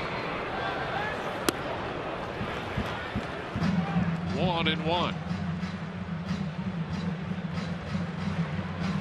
So Joyce with a base hit on that high pop-up that Napoli called and then realized that he was in too deep. He was going to have to backpedal, and the ball fell between Napoli and Pedroia. There goes the runner. The pitch is low, and there's no throw as Joyce steals second base. So the Rays continue to keep the hammer down here and play aggressively. Yeah, that's what they're doing. They're sending a message. Big series against a team that's ahead of you in the standings, and they are just letting it all hang out here in the 4th inning.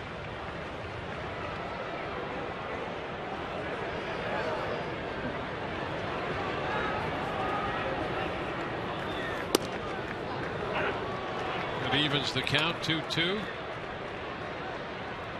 The Rays have batted around 5 times on this homestand. 6 all year, 5 on the homestand. That's amazing. That really is.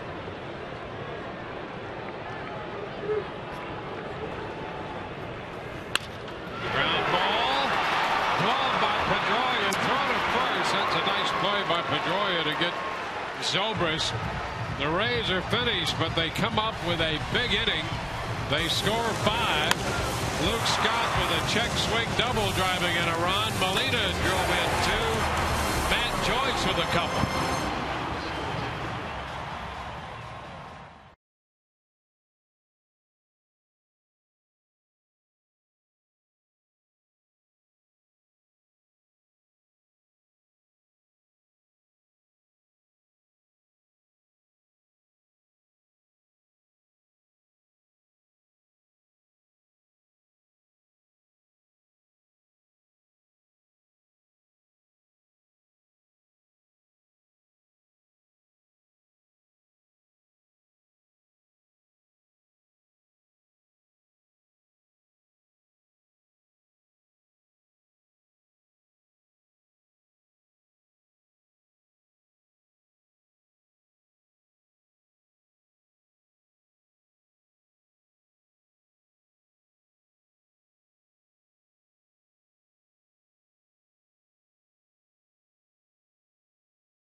Like gel Gatorade things.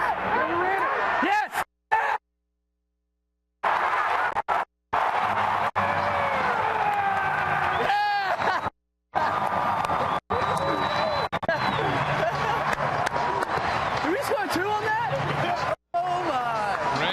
liking what they're seeing in that last inning. The reaction, Alex Cobb wearing a mic in the dugout. The Rays enjoying the bottom of the fourth inning and the way things turned out, particularly on that pop-up single by Matt Joyce. The Rays hold a 5-3 lead as we play in the fifth. The 0-1 pitch to Middlebrooks is pulled foul. Matt Moore giving new life. Well, he's retired 11 in a row since he gave up that home run to Ortiz. So after that big blow, he's done his job.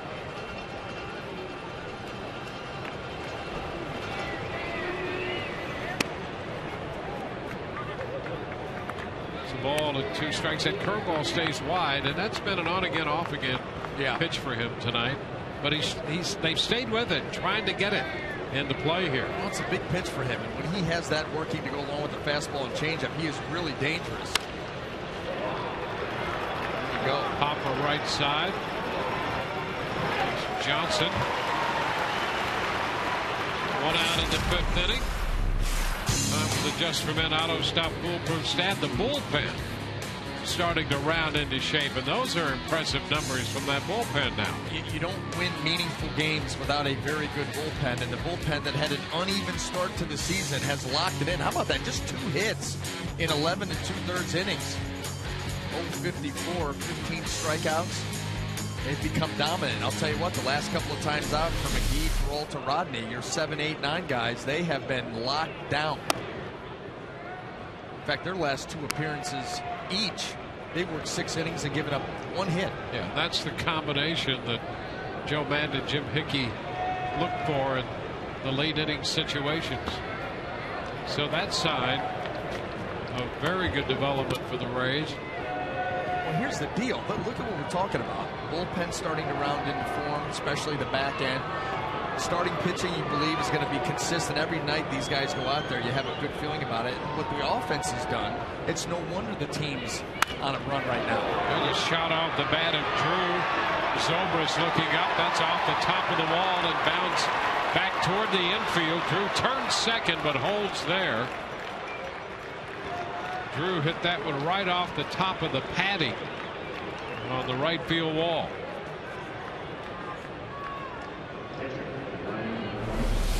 Stephen Drew able to time up this fastball here that stayed middle of the plate. Almost was able to lift it up and over that fence. You see right there, off the fence, off the padding, and then that carom, you thought maybe he was going to eyeball third base. Molina, an extended visit on the mound with Matt Moore. Yeah, here's where the Rays want to shut down the Red Sox after a big 4th inning. Keep them off the scoreboard here in the 5th, if at all possible. Yeah, you do not want them to answer and start to feel like you just want to keep them down, get out of this inning right here quick, let your offense go back to work, get Lackey back out there. Lackey made 35 pitches in the 4th. Fly ball right field, right to Zobrist. That's out number 2. So if the Rays can get a quick inning here in the top of the 5th, you put the veteran right back out there. He's already had 1 extended inning in the 4th. And trying to keep that trend going. And those 30-plus pitches you're talking about, Dwayne, started with an Evan Longoria single to lead that inning off. So he went right to the stretch and had to start making high-intensity, big-time pitches for the duration. So those will take more of a toll on you than just 30 pitches in a different kind of inning. Jacoby Ellsbury has been hit by a pitch and has popped out.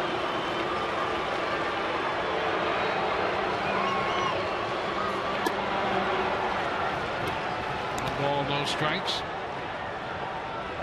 Padres and the Orioles, top of the 6th, and Baltimore tied 1-1. Mariners lead the Yankees 1-0, top of the 5th in New York. Blue Jays home against San Francisco, bottom of the 5th, Toronto 6. San Francisco 2. Fastball fouled back. It's 1-1.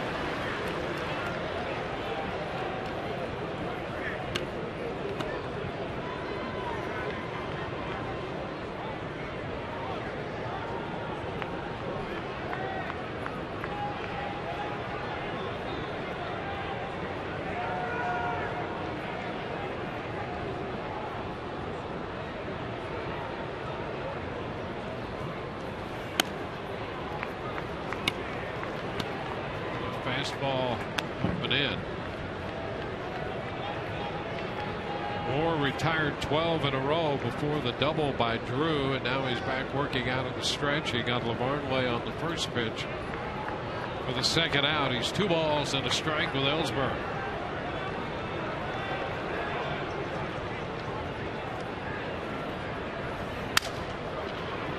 Broken bat, foul ball. 2-2.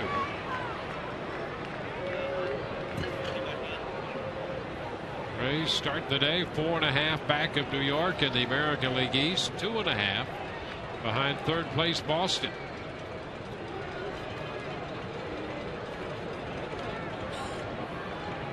I mentioned first time they've been a game over 500 since the 6th of April. Here we are on the 14th of May, so it's been a battle for the Rays to try to get back to 500. They made 3 or 4 runs and finally got to 500. And with this 5-game winning streak, they're 19 and 18 now.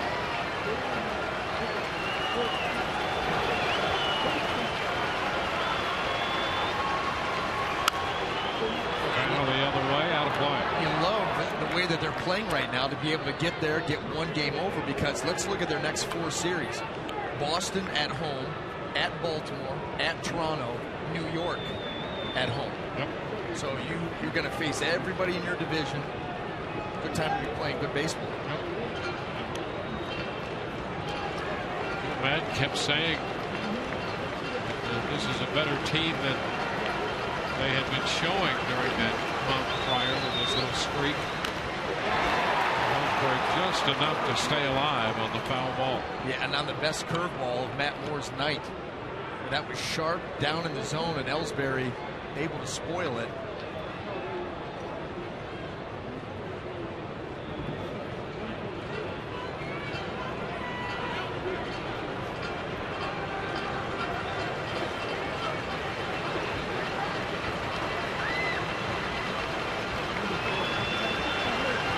Again, and it's down, taken by Ellsbury.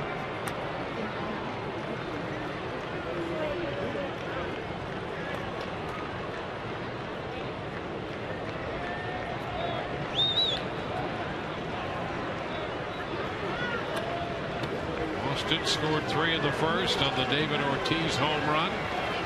The Rays scored 5 at the bottom of the 4th. We're in the 5th. 3-2. And he just missed. Pitched down a fastball.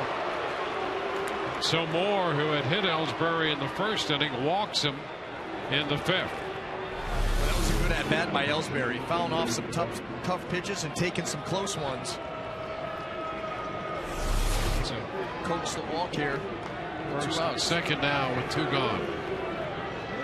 Victorino, another scrappy ball player. Yeah, these guys are the top of their order. You start with Ellsbury, Victorino, then Pedroia. You know what they give away on the fact that Victorino's scrappy? The dead giveaway? That would be the double ear flap helmet. In your estimation, he's man enough to wear it. Yeah, I don't like it. Yeah. I don't prefer it. I like to have the 2 separate helmets, but you know what? If you're going to pull that off, yep, you better have it where it counts, baby. Well, that's a fly ball right center. Zobrist makes the catch. Red Sox lead 2, and the Rays lead by 2, 5-3.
Autographs before the game. The Magic Plantains and also a little band greeted the Rays in their clubhouse. There they are, the Lucky Plantains for Fernando Rodney and the group Sol Caribe out of Tampa with a little pregame festivities in the Rays clubhouse. Joel Peralta dancing along, and here's Fernando Rodney's reaction.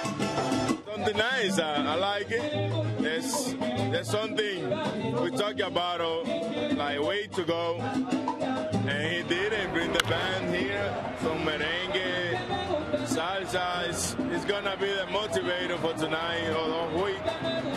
He's gonna help out for the go to the road 3 and play well. Most teams would call this a crazy day in the clubhouse. The Rays call it Tuesday, guys. Oh, come on. I mean, he's been working on that line for how long? I mean, it was a good line, but come on, Callis. The Rays called it Tuesday. So good. The man they call TK. I think and you know what? He chest bumped himself. Salsa and the merengue. And the report by TK. 0-2. Top of the third. Brooks throws out Longoria. Bottom of the 5th inning underway. James Loney, 1 for 2 tonight. Subject of our Wendy's. Now that's better. And how about that? That is much better. First 13 games in the last 25, propelling him into the American League lead in the batting race. He was hitting .376 coming in.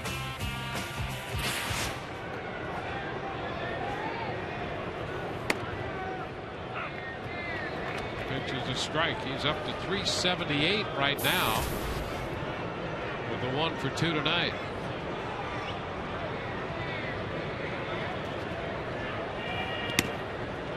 When you watch what he's been able to do, how is he even... It's remarkable that he hit 167 over 13 games. When you watch the way that he handles the bat now, how is he capable of doing that? Well, he said something the other day. Last year, his numbers were off. There's a shot. Look at that. Line drive, and he's hit a lot of those in this stretch. Back into the corner. Victorino gets a good carom, but the throw's not in time. It's a double for James Loney. He's hit more line drives than anybody in the big leagues. Yeah, absolutely. Here's another couple tonight. Here it is. That ball close to him. That's what we've seen. We've seen the quick hands and him getting that barrel to the baseball with authority. Really hitting the ball hard. Well, he's up to .384. And this 2-base hit will be the end of the night for John Lackey. So Lackey leaves after 4 1/3. Metro PCS call to the bullpen.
Starts after 4 1/3. Gives up 5 runs, responsible for a runner at second, 9 hits, 3 strikeouts and a walk. Well, interesting night for John Lackey. He was victimized by a couple pitches out over the plate. Luke Scott blew double, the infield fly pop-up single that should have ended the inning. Cost him 2 more runs there. Andrew Miller, the left-hander, on in relief to face Luke Scott. And how about John Farrell already going to his big lefty? 16th time. Andrew Miller can be a very tough at-bat for a left-handed hitter. Long, lanky, kind of a slingshot arm angle, and can get the ball up. Some good velo.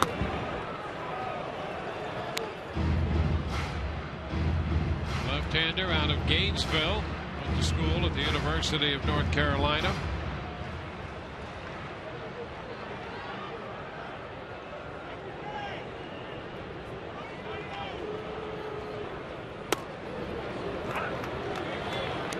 Ball, 2 strikes. The curveball.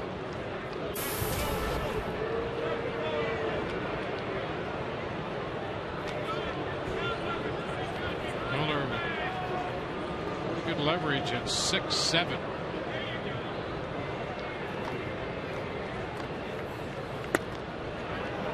And you could see how he could give left-handed hitters a hard time. Well, he's got that lower arm angle. He's not straight over the top. See how he comes out there at that 6'6" frame and then just bores that fastball. You know, it's not your 88 to 90, mid to upper.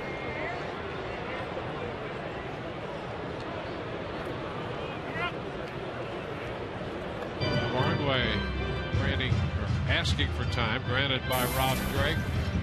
And then look at this, though.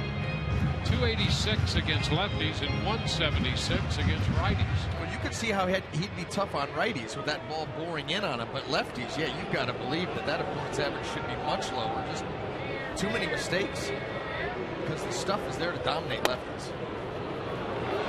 Thought he had a strike there. He certainly let Rob Drake know, too.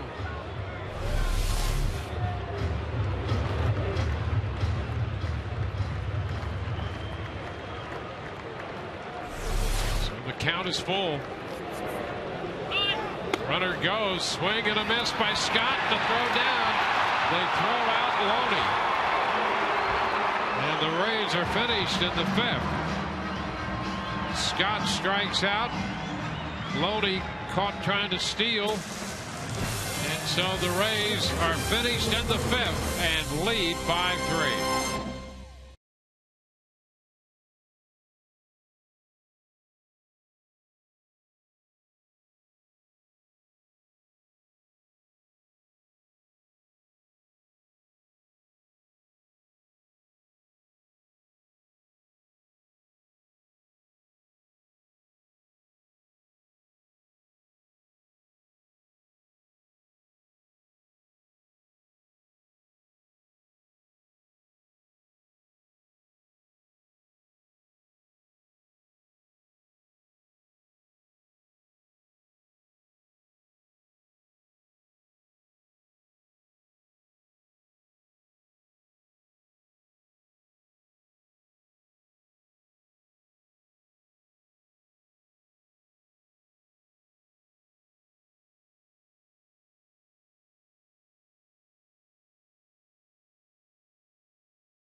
A 3-run home run in the first and a 3-0 lead. The Rays got on the board on a check swing double by Luke Scott. Jose Molina drove in 2. That tied the game. And Matt Joyce, with 2 men on, lifted this high pop to first. It falls in between Napoli and Pedroia. It stayed fair to give the Rays a 5-run fourth as they batted around for the 5th time on this homestand. So as we go to the 6th, Matt Moore has a 5-3 lead. He's made 85 pitches with 6 strikeouts and a walk tonight, allowing 3 runs on 3 hits. And Dustin Pedroia leads off the inning. Ball 1. Between the home run by Ortiz and the 5th inning double by Drew, Moore retired 12 in a row.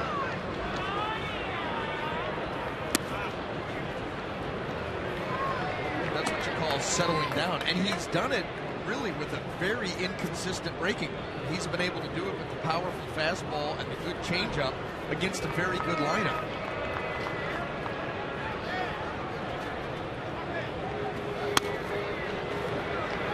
Copley falls behind Pedroia. This with a fastball up and away, and it's 3-0.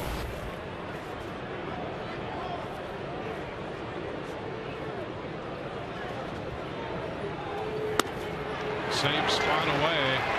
He walks Pedroia on 4 pitches to open the inning. Let's check in again with Todd. Well, Dwayne, before the game, we were talking about how it's amazing with Matt Moore with the first pitch strikes this year. Of all the qualified pitchers last with 47.1% first pitch strikes, and you see his numbers again tonight. That seems to be a theme, but so far this year, he's been able to work around it, guys. Well, that has been a recurring situation for him. And with his leadoff walk in the 6th inning, the Rays are going to get some action up in their bullpen. For the first, Pedroia is back in. David Ortiz, again the hitter for Boston, accounting for their 3 runs with a home run. It's Josh Lukey. And Ortiz skies one. Short left. Joyce is there and makes the catch. So Matt Joyce out there in left field retires Ortiz on the first pitch.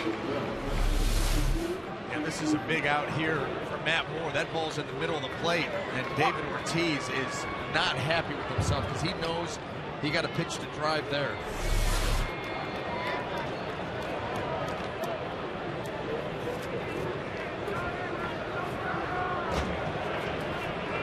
Napoli.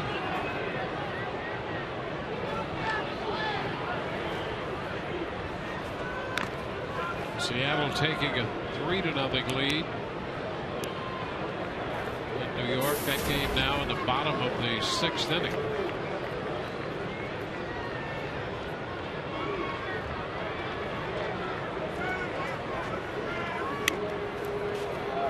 Oh no.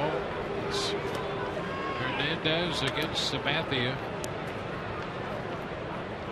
Sabathia with 10 strikeouts through 6 innings. And Felix Hernandez 8 strikeouts through 5 in that game.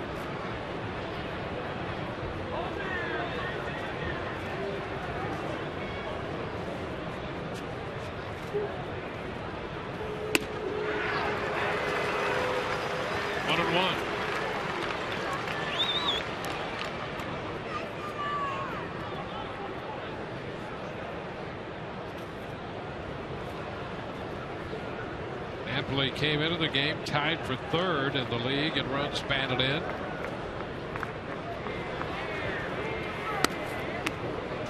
This again is away. It's that general area that is a problem on occasion for Moore.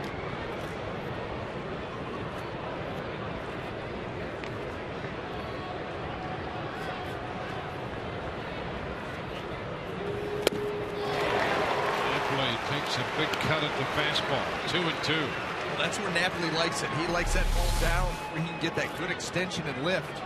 Boy, he goes down there to try and get it. Actually, the swing taking it below the baseball. He really spread out there trying to definitely.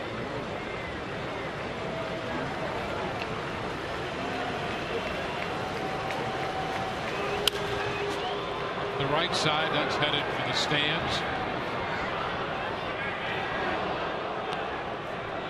First game of a 3-game series against Boston. Moore and Lackey the starters in this game. It'll be David Price against John Lester here tomorrow night. On Thursday, Alex Cobb against Felix Dubron.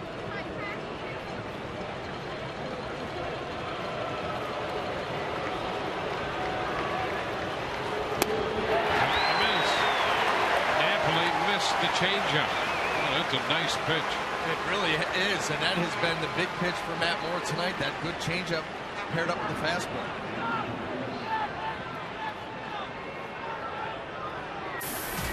Send your favorite Rays players to the Big Apple this summer to play in the All-Star game. Simply log on to RaysBaseball.com to fill out your ballot. Vote now and vote often. The example has been set by those two fine young gentlemen in the sombreros. Both great Rays fans. And they may have an insurmountable lead already. Putting in the time and the effort. Thousands of ballots a night.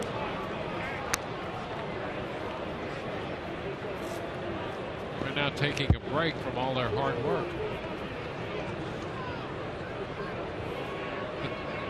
Look at that. It has the pageant wave down already. That's it, yeah. Yeah, that's the wave of a winner. Right. Yep. Listen. Set up on the back of the Oldsmobile in the county parade. The sash. Headed to the All-Star game. A ball, no strikes.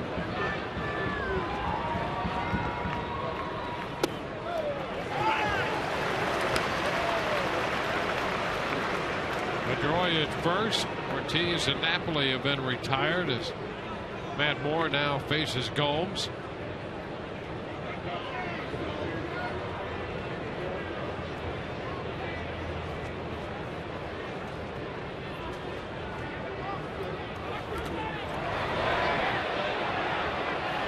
It's a strike, and Molina kept the ball up the right side. No chance for any advance by Pedroia. Block here by Molina. Johnny Gomes a little bit too far on the swing.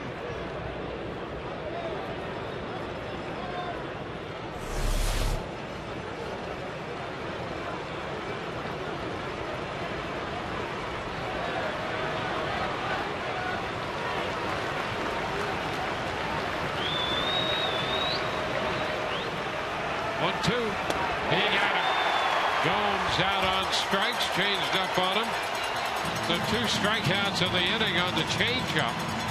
Bottom of inning 6 coming up here at Tropicana Field. Rays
H.H. Gregg.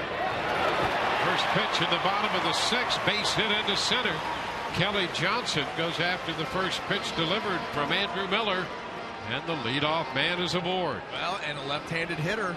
That's who John Farrell wanted Miller to face. And Kelly goes right back up the middle, and that will lead to Andrew Miller's exit. So the Rays now in double figures, and we have a Metro PCS called to the bullpen.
On 2K13, they're like sweet change in velocity, and they had a video, and my fastball was 86, and then my changeup was 86. Plus Gatorade today. Kool-Aid? No, it's just really good Gatorade. I know, but it's Kool-Aid. Kool-Aid? Sugar in there. No. It's really good. Get a little shop talk and then back to the menu. Back to the menu. It's a good mix. They gotta mix that Gatorade. And whoever did it had a nice touch today. Well, we've had Alex Cobb mic'd up tonight, but Jeremy Hellickson has also been a prominent part. Well, hey, these starting pitchers, they can hardly separate them. You see them almost in every shot. There are 4 of them not in the game, all bunched up. At least 3 of them. Hernandez looking at video. Runner at first base is Kelly Johnson. Clayton Mortensen, the new pitcher, right-hander. He's on to face Jose Molina, who's 2 for 2 tonight.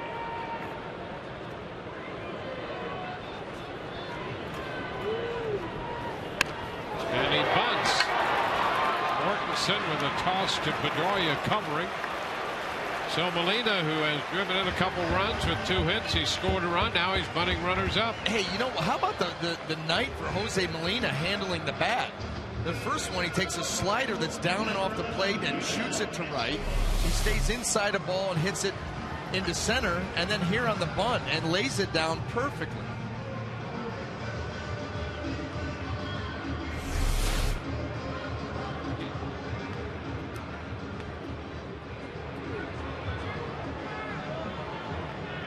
Janel Escobar. Well, Escobar has been the height of efficiency tonight. He's seen 2 pitches, has a double, a single, and a run scored. Now he faces Mortensen.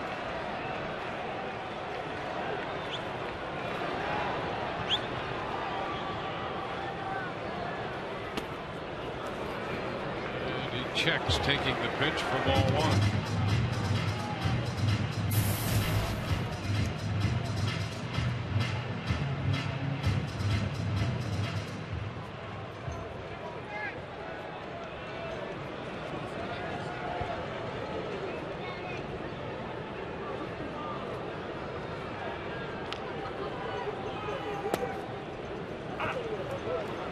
Throws him a strike. Rays batting around in the 4th inning, scoring 5 times.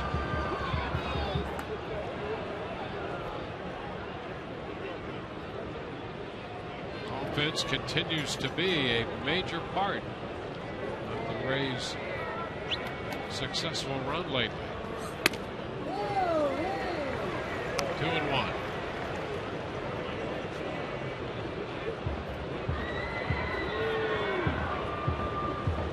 Matt has also seen the bullpen settle in. 6 innings from his starter Matt Moore tonight, and Jake McGee up in the bullpen right now.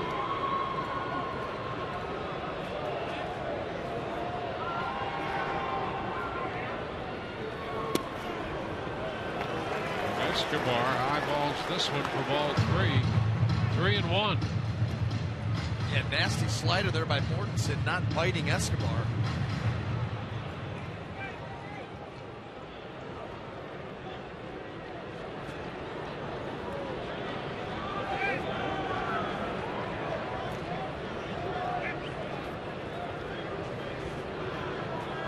He worked 4 to 3rd, gave up 5 runs, 9 hits, and a walk. He struck out 3.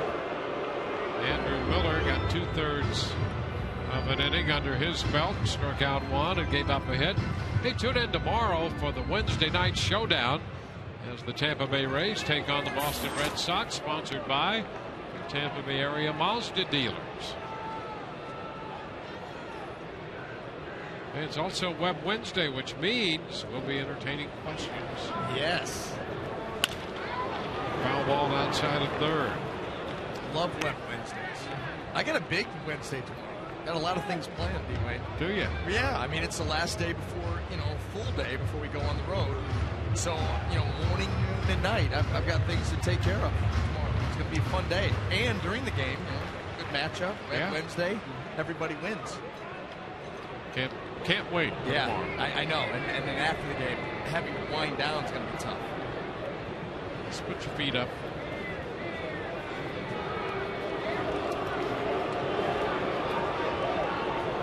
Kelly Johnson at second with 1 out.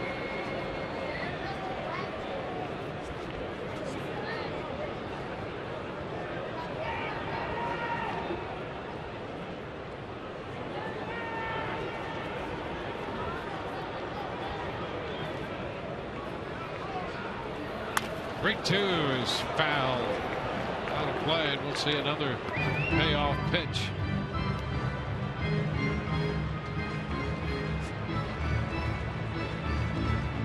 Runs, 10 hits for the Rays. 3 runs and 3 hits for Boston. Sitting there, 3rd pitcher.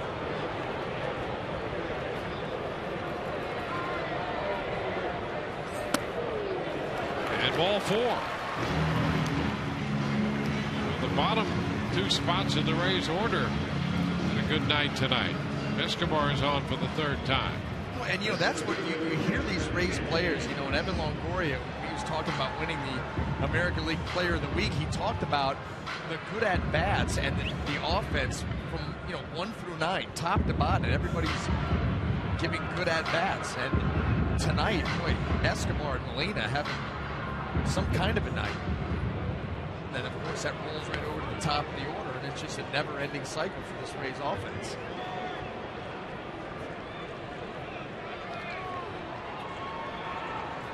Now Desmond Jennings. Pitch is down.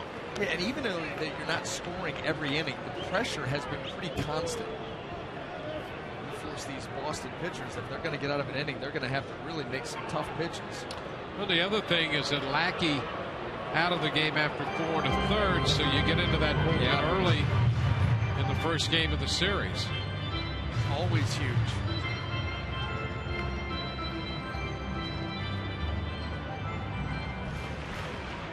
And I think, they've been trying to send a message, too, I think, with as aggressive as they've been on the base paths, even with the stolen base, sending Loney to try to pick up 3rd. It's not something you're going to see every day, but and it ended up being a strike him out, throw him out, but still, you're pedal to the metal. Well, and a good reason for that, when the Rays played the Red Sox up at Fenway, the Rays were not hitting. You know, they lost a game 2-1 in 10 innings. They were shut out 5-0 on 3 hits, and then lost another game 3-2. And things are a little different, and I think they wanted to serve notice that, hey, if you're thinking that this team today was that team, that's not correct.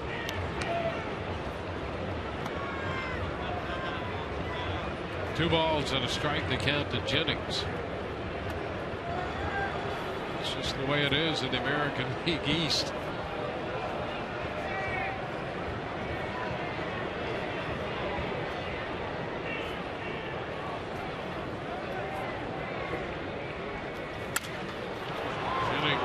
A popper short right. Torino makes the catch for the second out. And Dustin Pedroia was looking for help there. Like, please come in. He had a bad angle. It was over his shoulder. The last minute he looked in, make sure Victorino's going to get him. Watch him go back and try to get this, and then start looking for help. Oh, there we go. You know, we're talking about the Rays feeling that the team that was in Boston not representative of the team they think they have here, and we've started to see better results recently. And even when they were struggling, Joe kept saying this is a better team than this. That's what was so frustrating for him. And the Red Sox are the same way, with a longer term view, looking back into last year. Their idea is to say, this team is better than you think. It's certainly better than last year. And John Farrell's message is that this team can compete right now in the American League East. And a lot of that has to do with the top of their rotation that we've discussed. And that's why ultimately Lackey's going to be an important part of what happens to the Red Sox. If they're going to make that jump, you know, Buchholz and Lester have to do their thing, and they need another guy or two to step up, as well as, you know, get good quality innings from their bullpen. And they've had some injury issues out there. Hanrahan's gone for the year. Yeah. Bailey's still on the sideline. Right there, your closer and your right-handed setup guy. And Bailey obviously would have probably been the guy to fill in as the closer. Yep. Closer coming over from Oakland. He was the Boston closer last year. So there's been some issues out there. Well, I'll tell you what, Clay Buchholz, when we saw him up in Boston, could he have pitched any better? My goodness. Well, he was the American League Pitcher of the Month.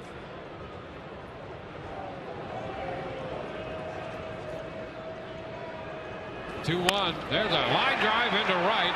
Victorino closes and makes the catch, and the Rays leave 2. We're at the end of 6. It's 5-3 Rays.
Red Sox coming into today's play 4th in the American League in runs scored, which leads us to our AT&T Twitter poll question of the night.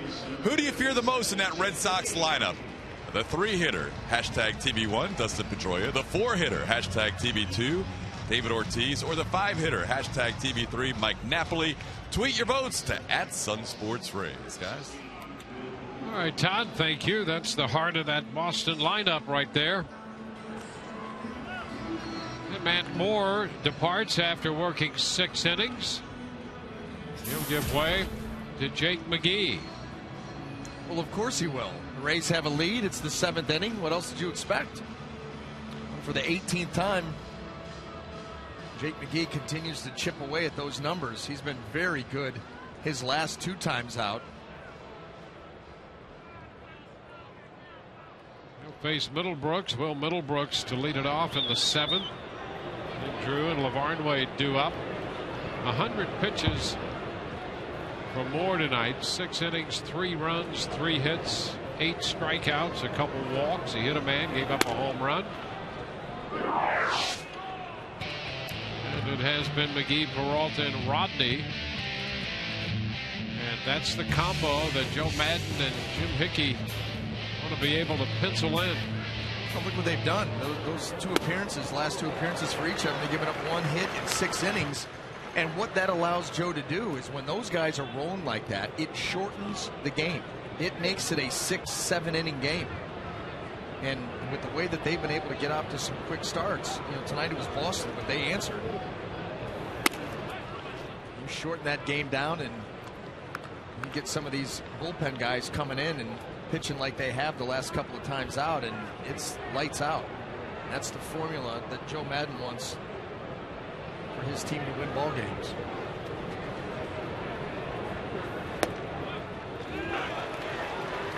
Two and 2.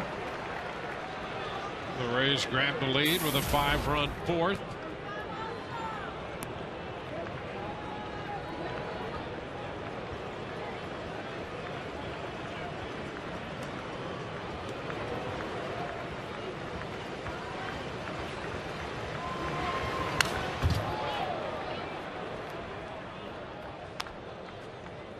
We saw Middlebrooks in batting practice, and boy did he ignite some pitches. Well, I was just sitting here, just happened to be looking out over the field, not really paying a whole lot of attention to what was going on, and all of a sudden you see, like you said, these balls, he rocking them off the center field, the restaurant out there, and balls way deep into left field and left center. That spins him around. 3 and 2. Boy, this awfully close to nipping Will Middlebrooks.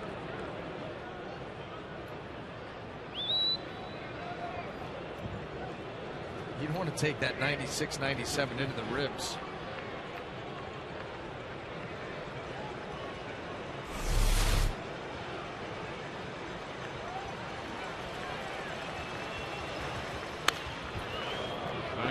He fouls it back. And Todd Naresh is talking about Johnny Gomes trying to hit them with their set out there in deep left field. And Middlebrooks hit a couple in that direction. I mean, really deep. Oh, if he would have pulled him a little bit further, he would have hit him well on to that little set. Yeah. May have cleared the set. He was launching. Takes a big cut, fouls it. 98 that time from McGee. Well, both of these guys, Middlebrooks with a nice easy swing, and we saw the ball jumping off his bat, and that's the same way with Jake McGee out there. Nice and easy, smooth mechanics, and the ball really jumps out of his hand. Look at this. Come on. He's on the high honor roll with those kinds of speeds. Yes. And again, 98, the foul ball. It's quite a battle here between Middlebrooks and McGee.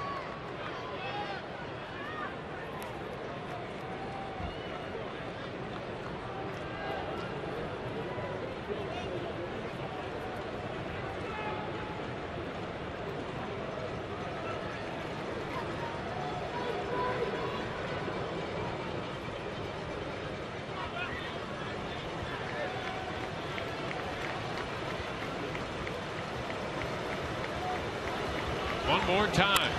And a chopper. Shortstop Escobar's got it before the first. Well, it was a battle. And McGee retires Middlebrooks. Matt Moore, another good start, 6 innings, and a chance to win. Well, a rocky start here. 3 of the 4 hitters in the Boston Red Sox lineup score on that home run by David Ortiz, and then he went to work. Retired 12 in a row at one point.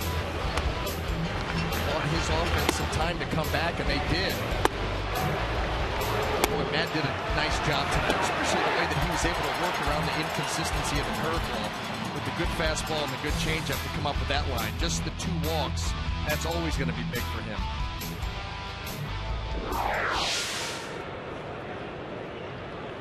Stephen Drew in the batter's box. A ball, no strikes.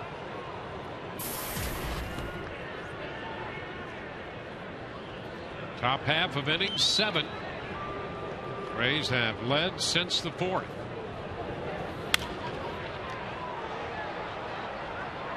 It's 1-1.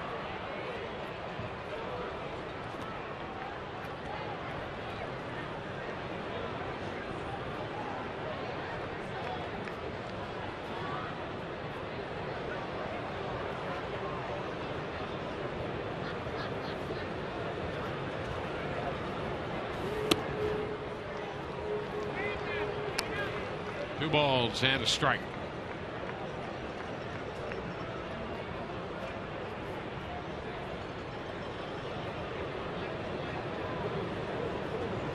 McGee worked an inning in the game Sunday against San Diego. He's in there in the 7th inning and had a strikeout.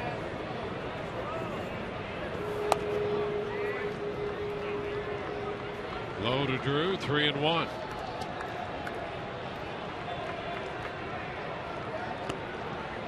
He also worked in the Friday game in the Padres series. 1 inning with a strikeout. He's coming off a sweep of San Diego.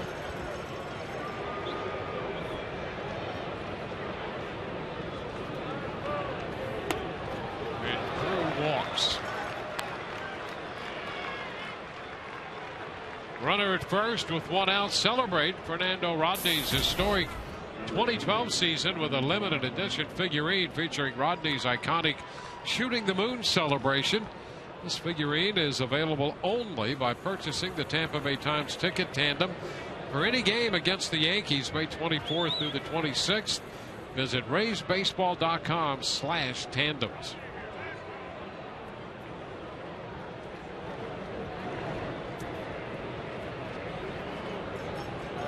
Ryan LaVarnway is the hitter. He has struck out, lifted a fly ball into right.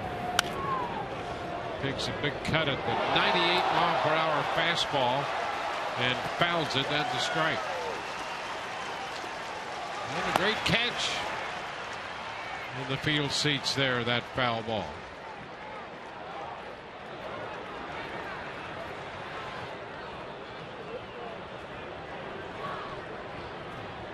So Lukey in the bullpen.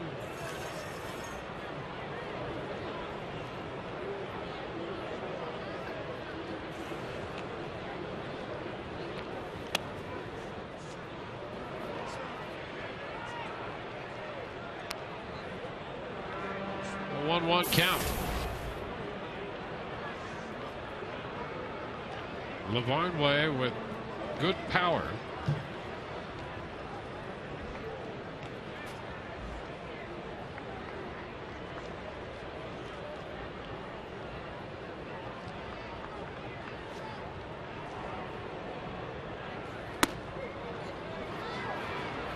Makes it 2 balls and a strike. Molina's headed to the mound after catching all these 96, 97, 98 fastballs. He's just giving that middle little break. He turns it over with McGee. This has nothing to do with Jake McGee. It has everything to do with his left hand.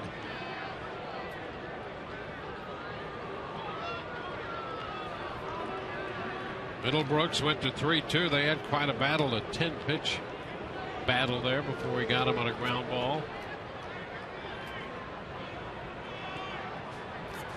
And he walked Drew when 3. Now LaVarn Way with a 2-1 count.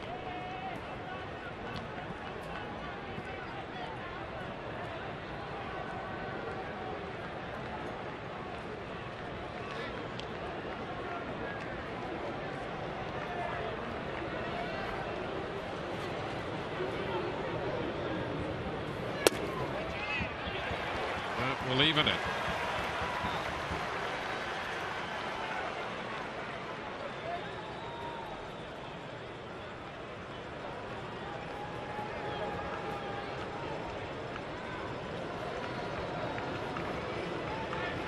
Boston led with a 3-run home run in the first from Ortiz. The Rays scored 5 in the fourth.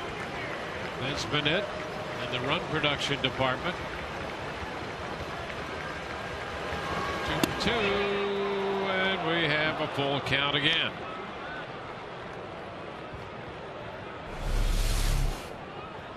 Coming in with the heater, and that ball's off, and that runs the count full. Got to make a pitch here.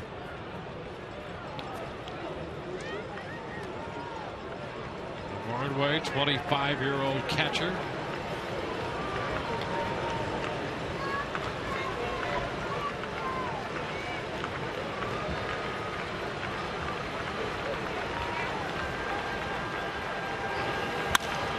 Line drive into right, going to be caught by Zobrist. Snap throw back to first just in case, and Drew is back in. Big out, 2 gone. Well, LaVarn Way, good shot. He hit it hard. He hit it hard the other way, but that ball hung up there. Stayed up for Ben.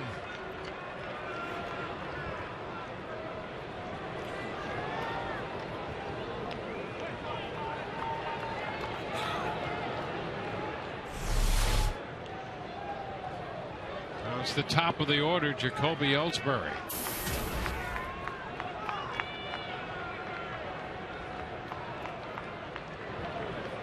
Ellsbury's been on twice. He was hit by a pitch and scored a run his first time. Walked his last time. In between, he popped to second. That's a strike.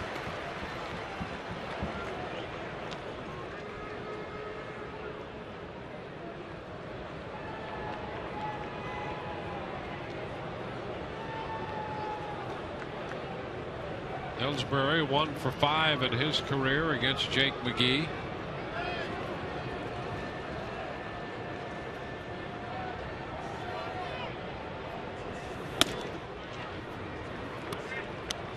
One ball, 1 strike.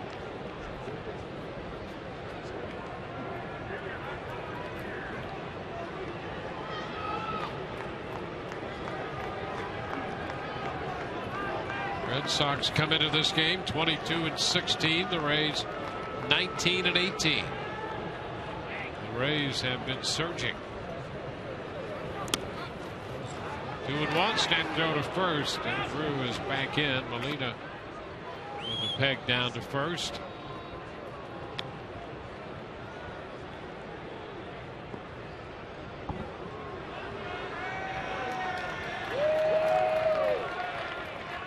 They've had Lukey up in the bullpen. Jim Hickey on the phone.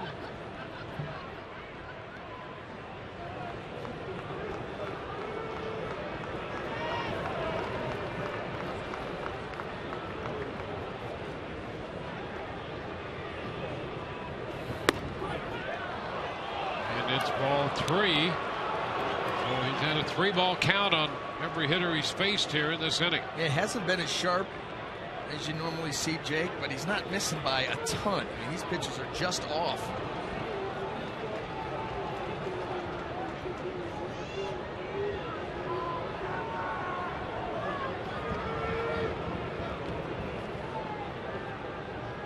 Three 1, and we go to 3-2.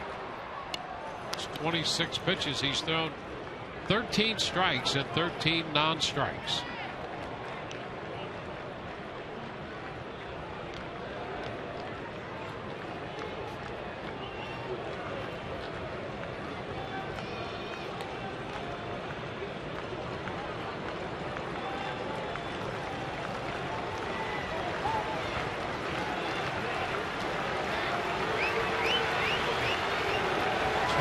game.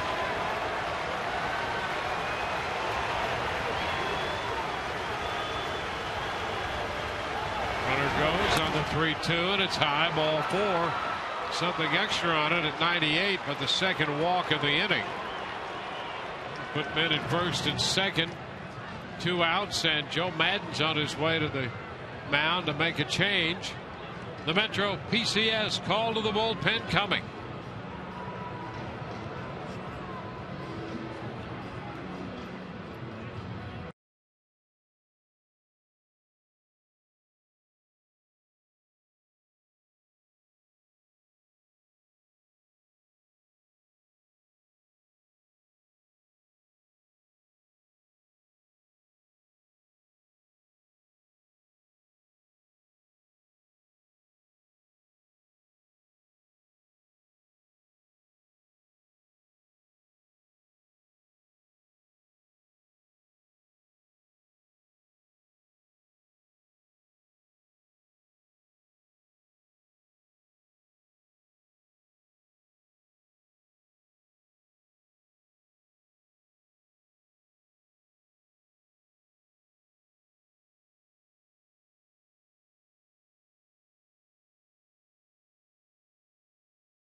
Into the Rays annual broadcast auction.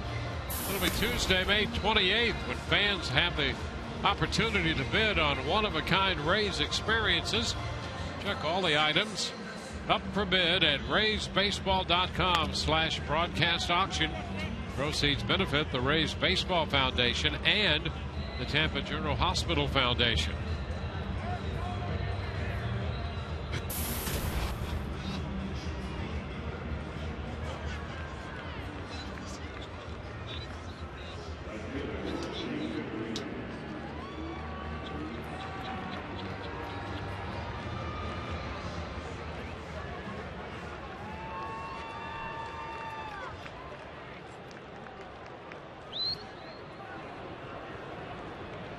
Shane Victorino in here to face Josh Lukey with 2 men on and 2 men out.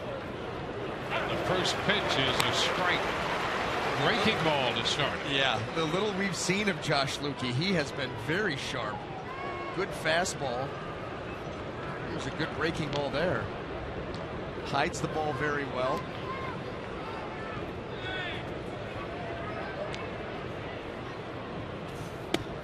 And again, good breaking ball, 0-2.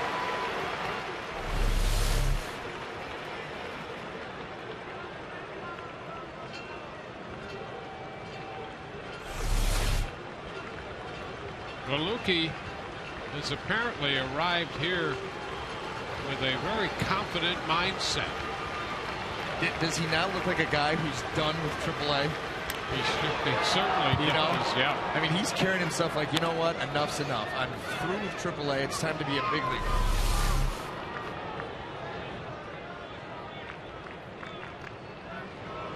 Well, he's shown us here that he can make the ball go in 2 different directions. And we know he has a great arm. So that's a pretty good combination right there.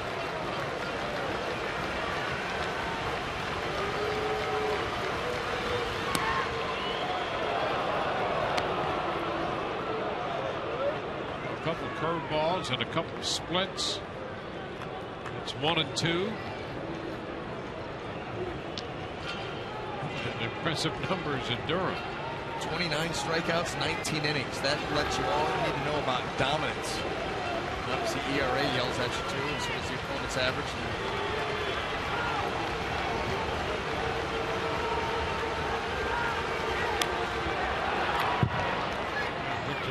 just got enough to keep the at bat going.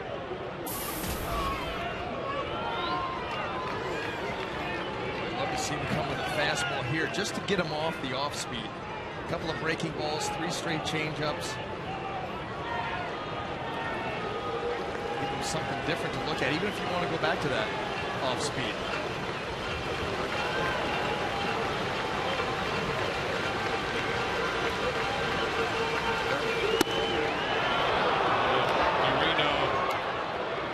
Takes that breaking ball down and in. 2-2.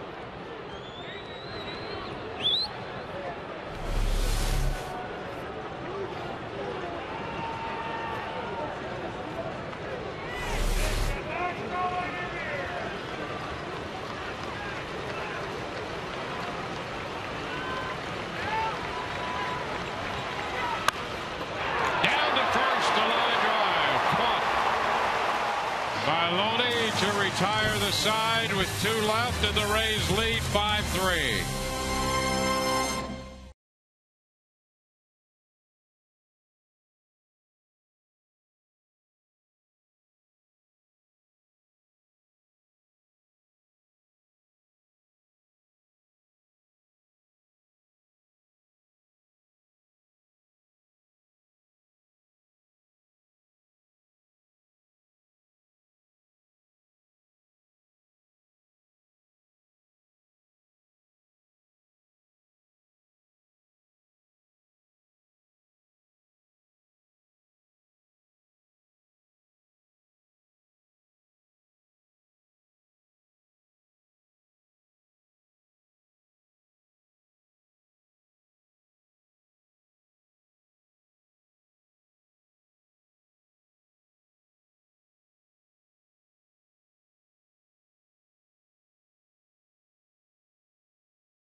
Ball hit the bag.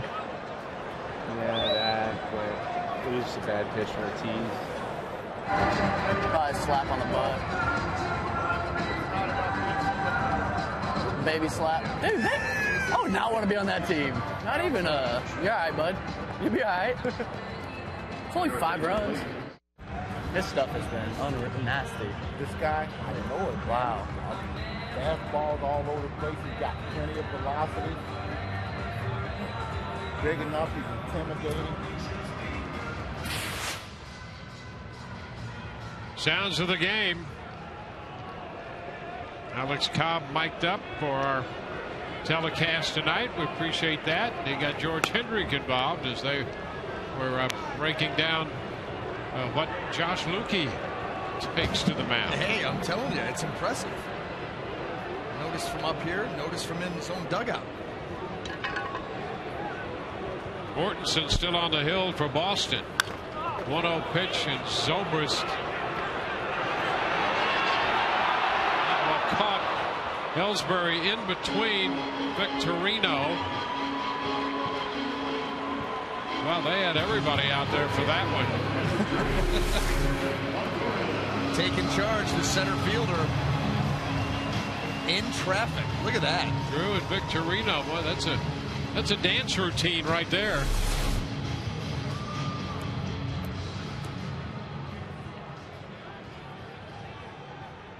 Now Evan Longoria. Evan singled and scored in the 5-run 4th.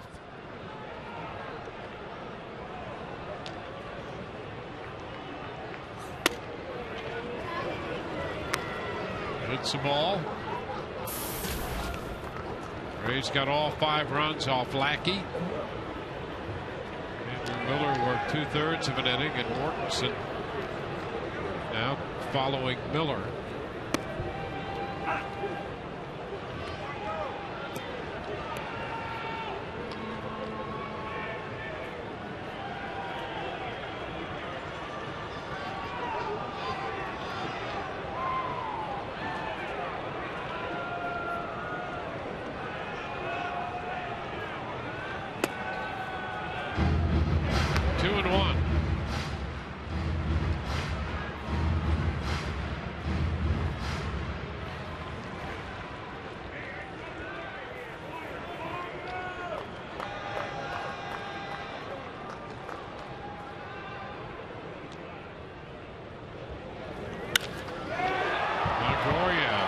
a fly ball to right to the track. Victorino, 2 gone.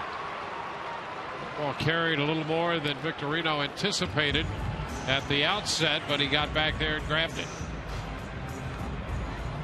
So 2 outs. James Loney due up, and John Farrell goes to the mound. He has the left-hander ready in the bullpen. It'll be Craig Breslow back after this.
It's brought to you by your Gulf Coast Honda dealers. Visit your Honda dealer for great lease and finance deals on fuel-efficient Hondas. And by Checkers. Feast on.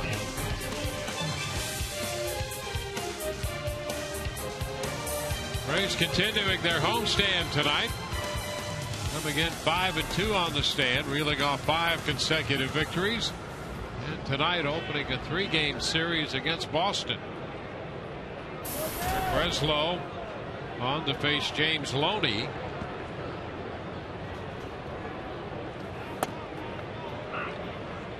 And the first pitch is a strike.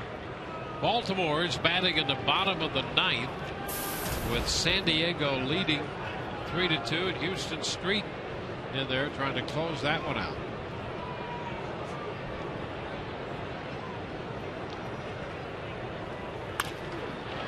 Loney lifts a fly ball, short left. Gomes coming on, and he dives and makes the catch. Well, Johnny, a full speed ahead approach right there, and a little dive at the end as he holds on. The Rays are out in the 7th. Another look at Gomes in action. 5-3 Rays.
too early to start talking about tomorrow. Join us at 6:30 for Rays Live, presented by Gulf Coast Honda Dealers.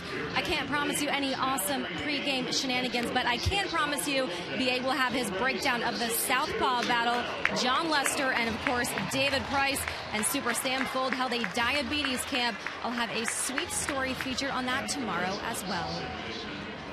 Well, let me be the first to say that there will be shenanigans, probably pre and post game.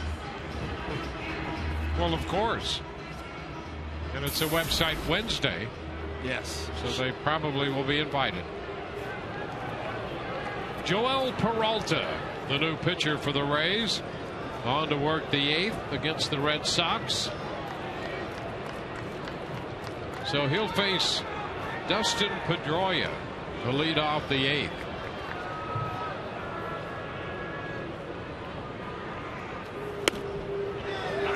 First pitch is a strike.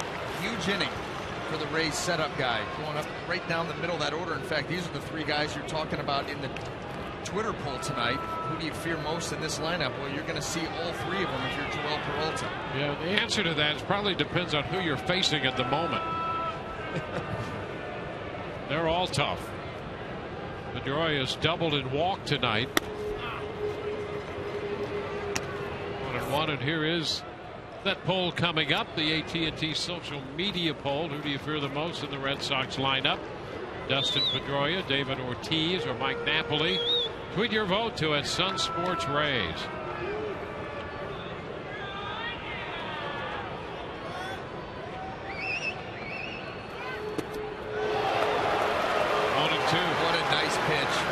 Nice pitch. Got Pedroia all out of sync and rhythm. Breaking ball.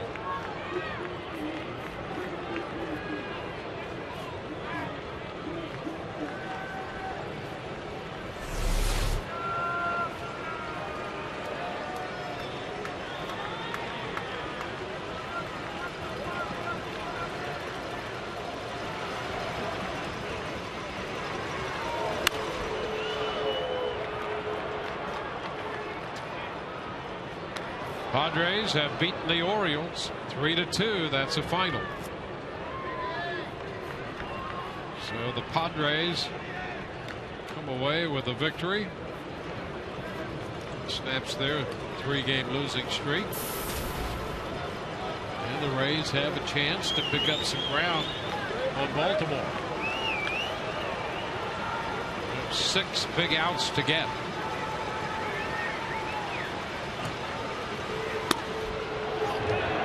2-2 on Pedroia.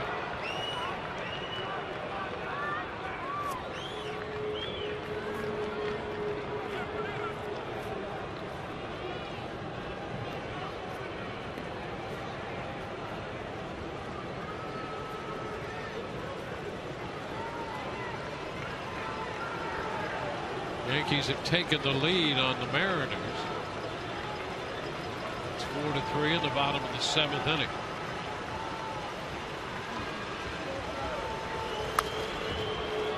Pedroia battling against Peralta, fouls it back.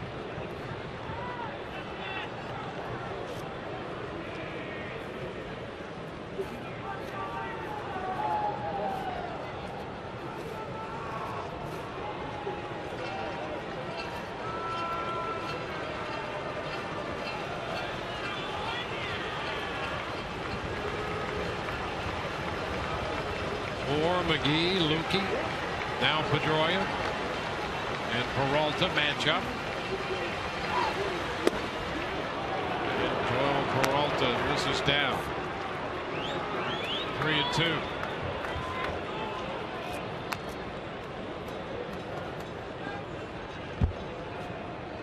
Peralta worked an inning Sunday in the Rays' 4-2 victory over San Diego.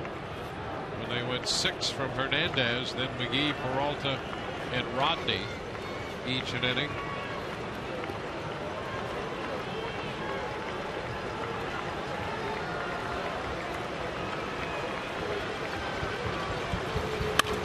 Back to the mound, in and out of the glove of Peralta, and the toss to first in time to get Pedroia. Well, that was a battle and a big out to get to start the 8th. Peralta throwing his body in front of that. That ball was hit hard by Pedroia, headed right back up the middle.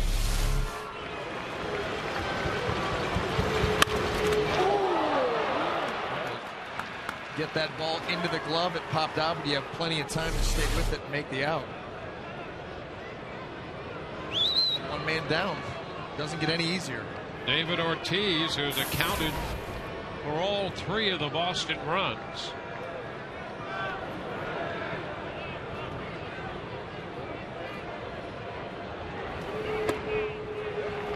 Pitch is a strike. Well, Escobar was up the middle, and now with the count of 1 strike, Escobar goes back to the shortstop spot, and Longoria moves to the first base side of second.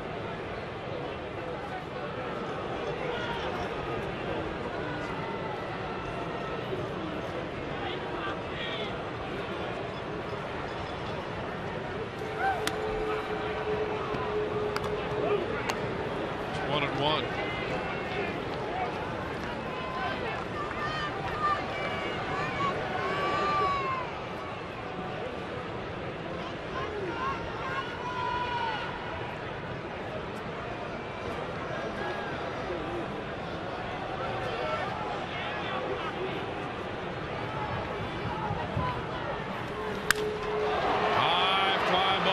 Center. A lot of room out there, and Desmond Jennings makes the grab. So 2 outs in the 8th.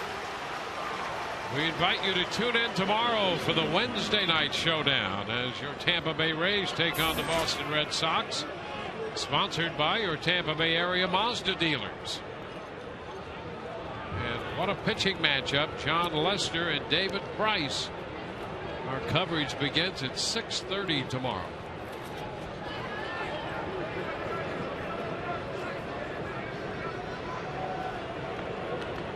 Mike Napoli.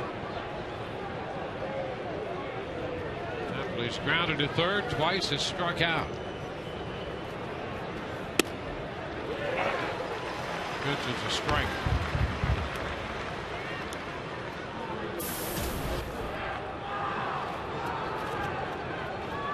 Napoli 2 for 4 lifetime with a home run off Peralta.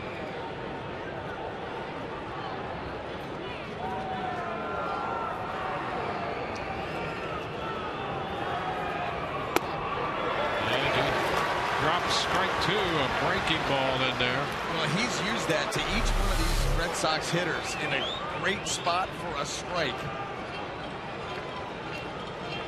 Well, that's the thing. The fastball, the curveball, he's going to come at you with the split. He'll do it whenever.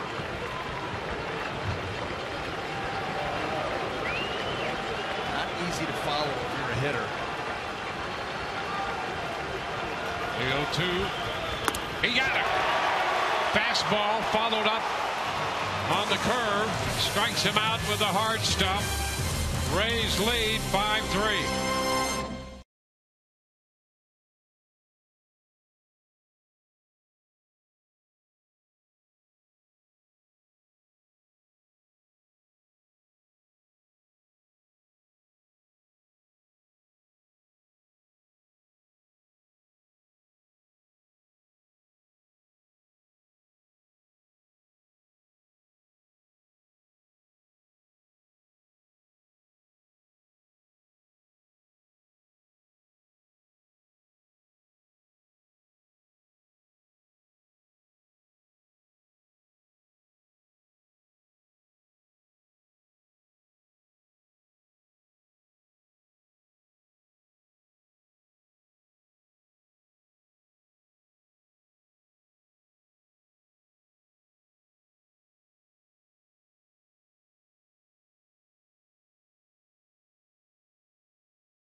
good. That was it. Why? Why'd you come back? I glanced at the TV on my way down, and you were on it. Aaron told me at a long time when I first came up, he said, your only job in the batter's box, your whole career, is to hit your pitch before you get to yours. Yeah. And take your chances. Because once he gets to his pitch, you're out. Well, it's a great conversation there as Luke Scott grounds out first base unassisted. That's Alex Cobb mic'd up tonight. A great job and engaging George Hendrick in some great baseball conversation right there. He is obviously a wealth of knowledge, and getting an opportunity to sit down and talk baseball with him, he's able to just put it in those simple terms. Yep. I'm going to hit my pitch in my spot before you get to your pitch, because if you get to yours, I'm done. It's done. It's done, and that's how he kept it simple. Kelly Johnson looks at a strike, and that's really great stuff right there. A nice payoff to the evening with Alex Cobb mic'd in the dugout. There'll be more of that coming up in the post game, by the way. 1-1 the count. Joey Johnson had a base hit in the 6th inning. He's been an important part of the Rays' offensive attack. And it's been important that he's been able to play multiple positions.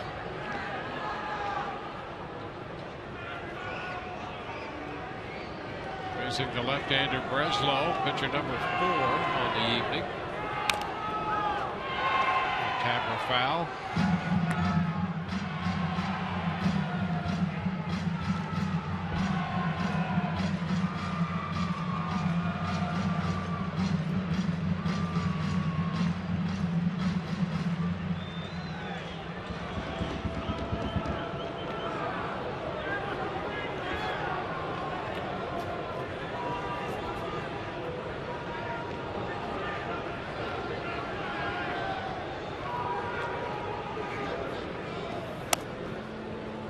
Take the count all the way to 3-2.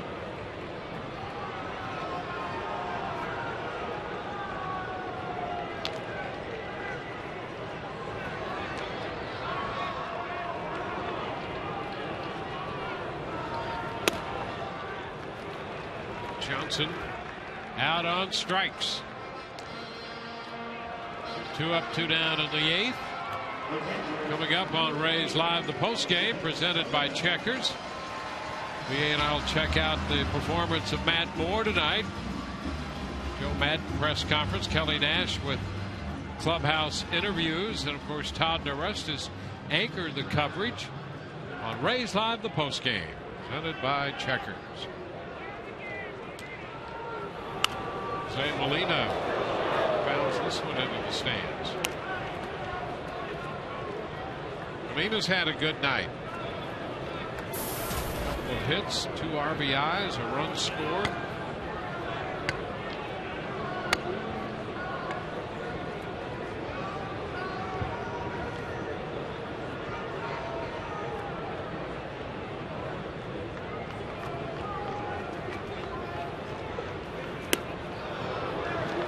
Down on the count right now, 0-2.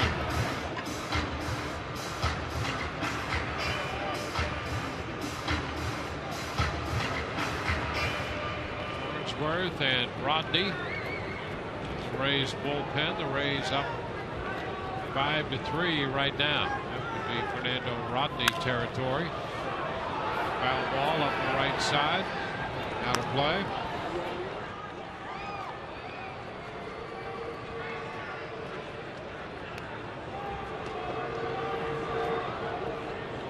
David Price, John Lester tomorrow. Alex Cobb and Felix Dubront listed to pitch Thursday night.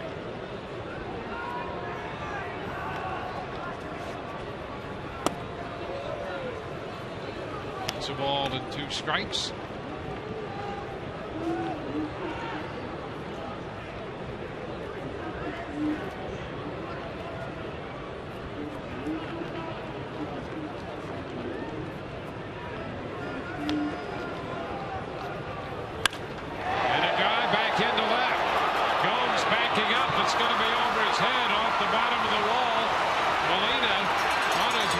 second, and he is safe at second base.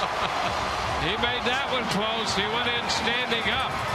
The throw back in was well away from the bag, and Pedroia had to run the ball over there and almost tagged him out. I didn't think that Jose was even going to go. That ball was a rocket shot, and Johnny Gomes was playing the bounce off the wall from the get-go. So he was going to get it in quick, and Molina's going to test the arm. Pedroia. This is not a pretty baseball play. Jose Molina having quite a night at the plate. Well, that's going to be it for Breslow. Pitching change coming back after this.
In the Papa John's bullpen box.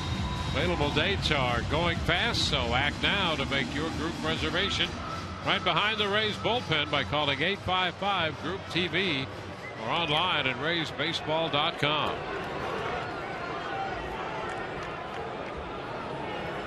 It's Alex Wilson making appearance number 11. See, Escobar. The strike.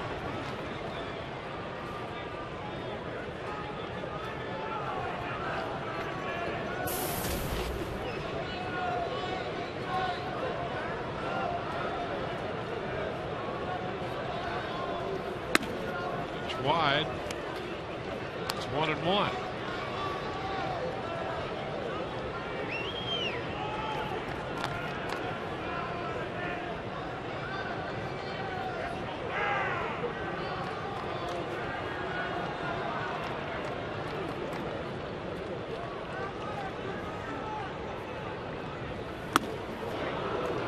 Escobar misses the fastball up. Molina's at second base. He's had 3 hits tonight. That's the second 3-hit game he's had with the Rays. He had one last September against the Blue Jays. And think about it. Base hit to right, base hit to center, double to left, and a sac bunt. Beautiful. Covered everything. In his own way, he's hit for the cycle.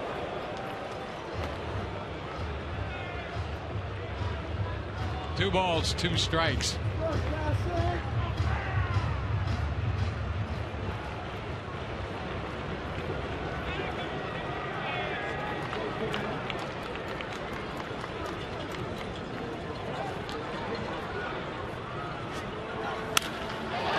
Escobar, high fly ball. Ellsbury calling for it to center. So we head into the ninth with the Rays leading 5-3.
Welcome back to Tropicana Field. The Rays have the lead 5-3 as we go to the 9th inning. First game of this 3-game series.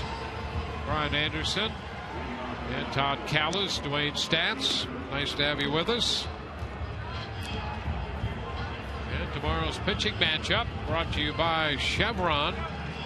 It will be John Lester, who is 5-0. And a 273 earned run mark against David Price, looking for his second win. I'll tell you what, two premier lefties. Reigning Cy Young Award winner David Price and Lester off to a great start. That will be a lot of fun to watch. Joel Peralta worked the 8th, picked up a strikeout, and now it's Fernando Rodney here in the 9th inning. Johnny Gomes to lead off, Middlebrooks due next, and then Drew.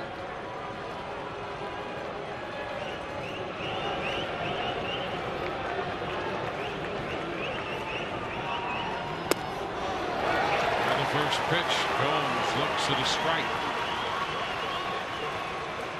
Rodney opening with a fastball. Rodney got save number 6 Sunday in the 4-2 Rays win over San Diego.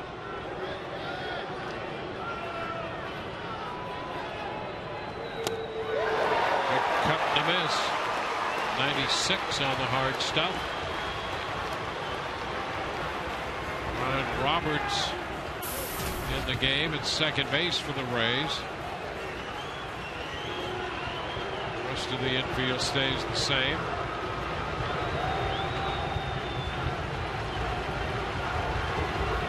And a cut and a miss. Couple fastballs and a changeup. That's strikeout number 10 for the Rays tonight. Short work from Fernando. Dotting these pitches and this nasty changeup. You speed a guy up with the mid-90s and then you come in the mid-80s.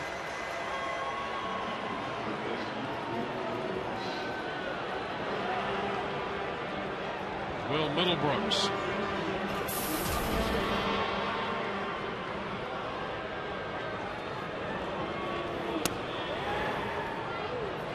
It's too low.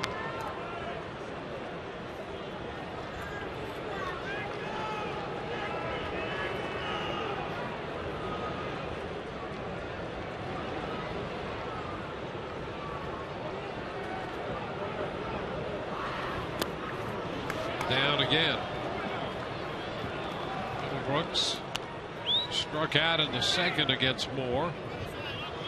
That got him on a pop to second in the 5th.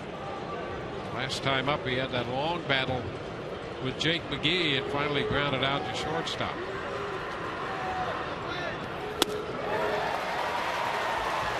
Two and one against Rodney.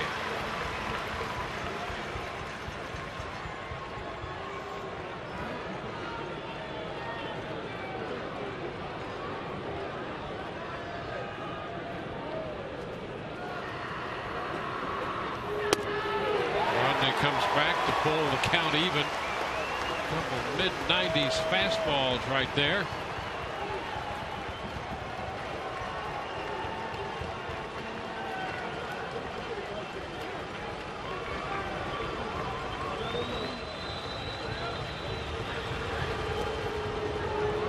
Full count. Blue Jays beat the Giants 10-6. R.A. Dickey got the win. 6 innings and 10 strikeouts for Dickey tonight.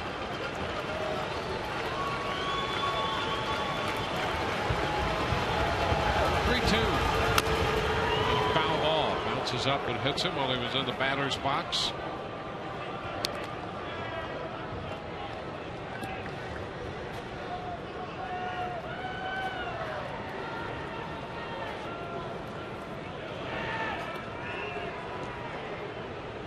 Start of the day, 4.5 back of New York. Mariners batting in the 9th inning at New York. Yankees lead the Mariners 4-3 in that game. Line foul. See another 3-2 pitch.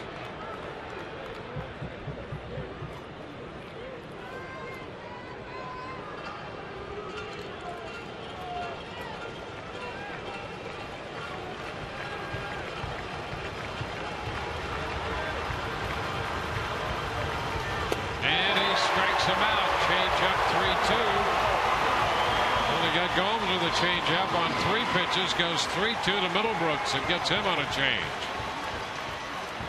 Well, again, 3-2 count here, and Middlebrooks, you got to guard against that heater. That's where Fernando Rodney is just so dangerous, because he's willing to throw that. We've seen him throw that changeup 3-0. So the willingness is there to use it, and it's tough to cover both of them. Now Stephen Drew takes a strike. Matt Moore on the verge of being the only 7-0 pitcher in baseball. Jordan Zimmerman with Washington 7-1. 0-2. Rodney trying to close this one out for Matt. And Fernando's been very good in the zone. And he can do just about whatever he wants right now. 0-2 count.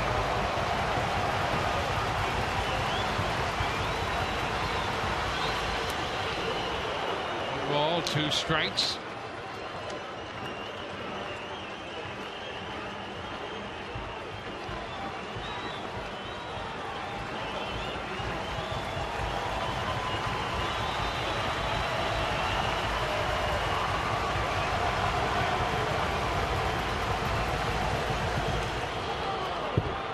Two balls, 2 strikes, 2 outs with the bases empty.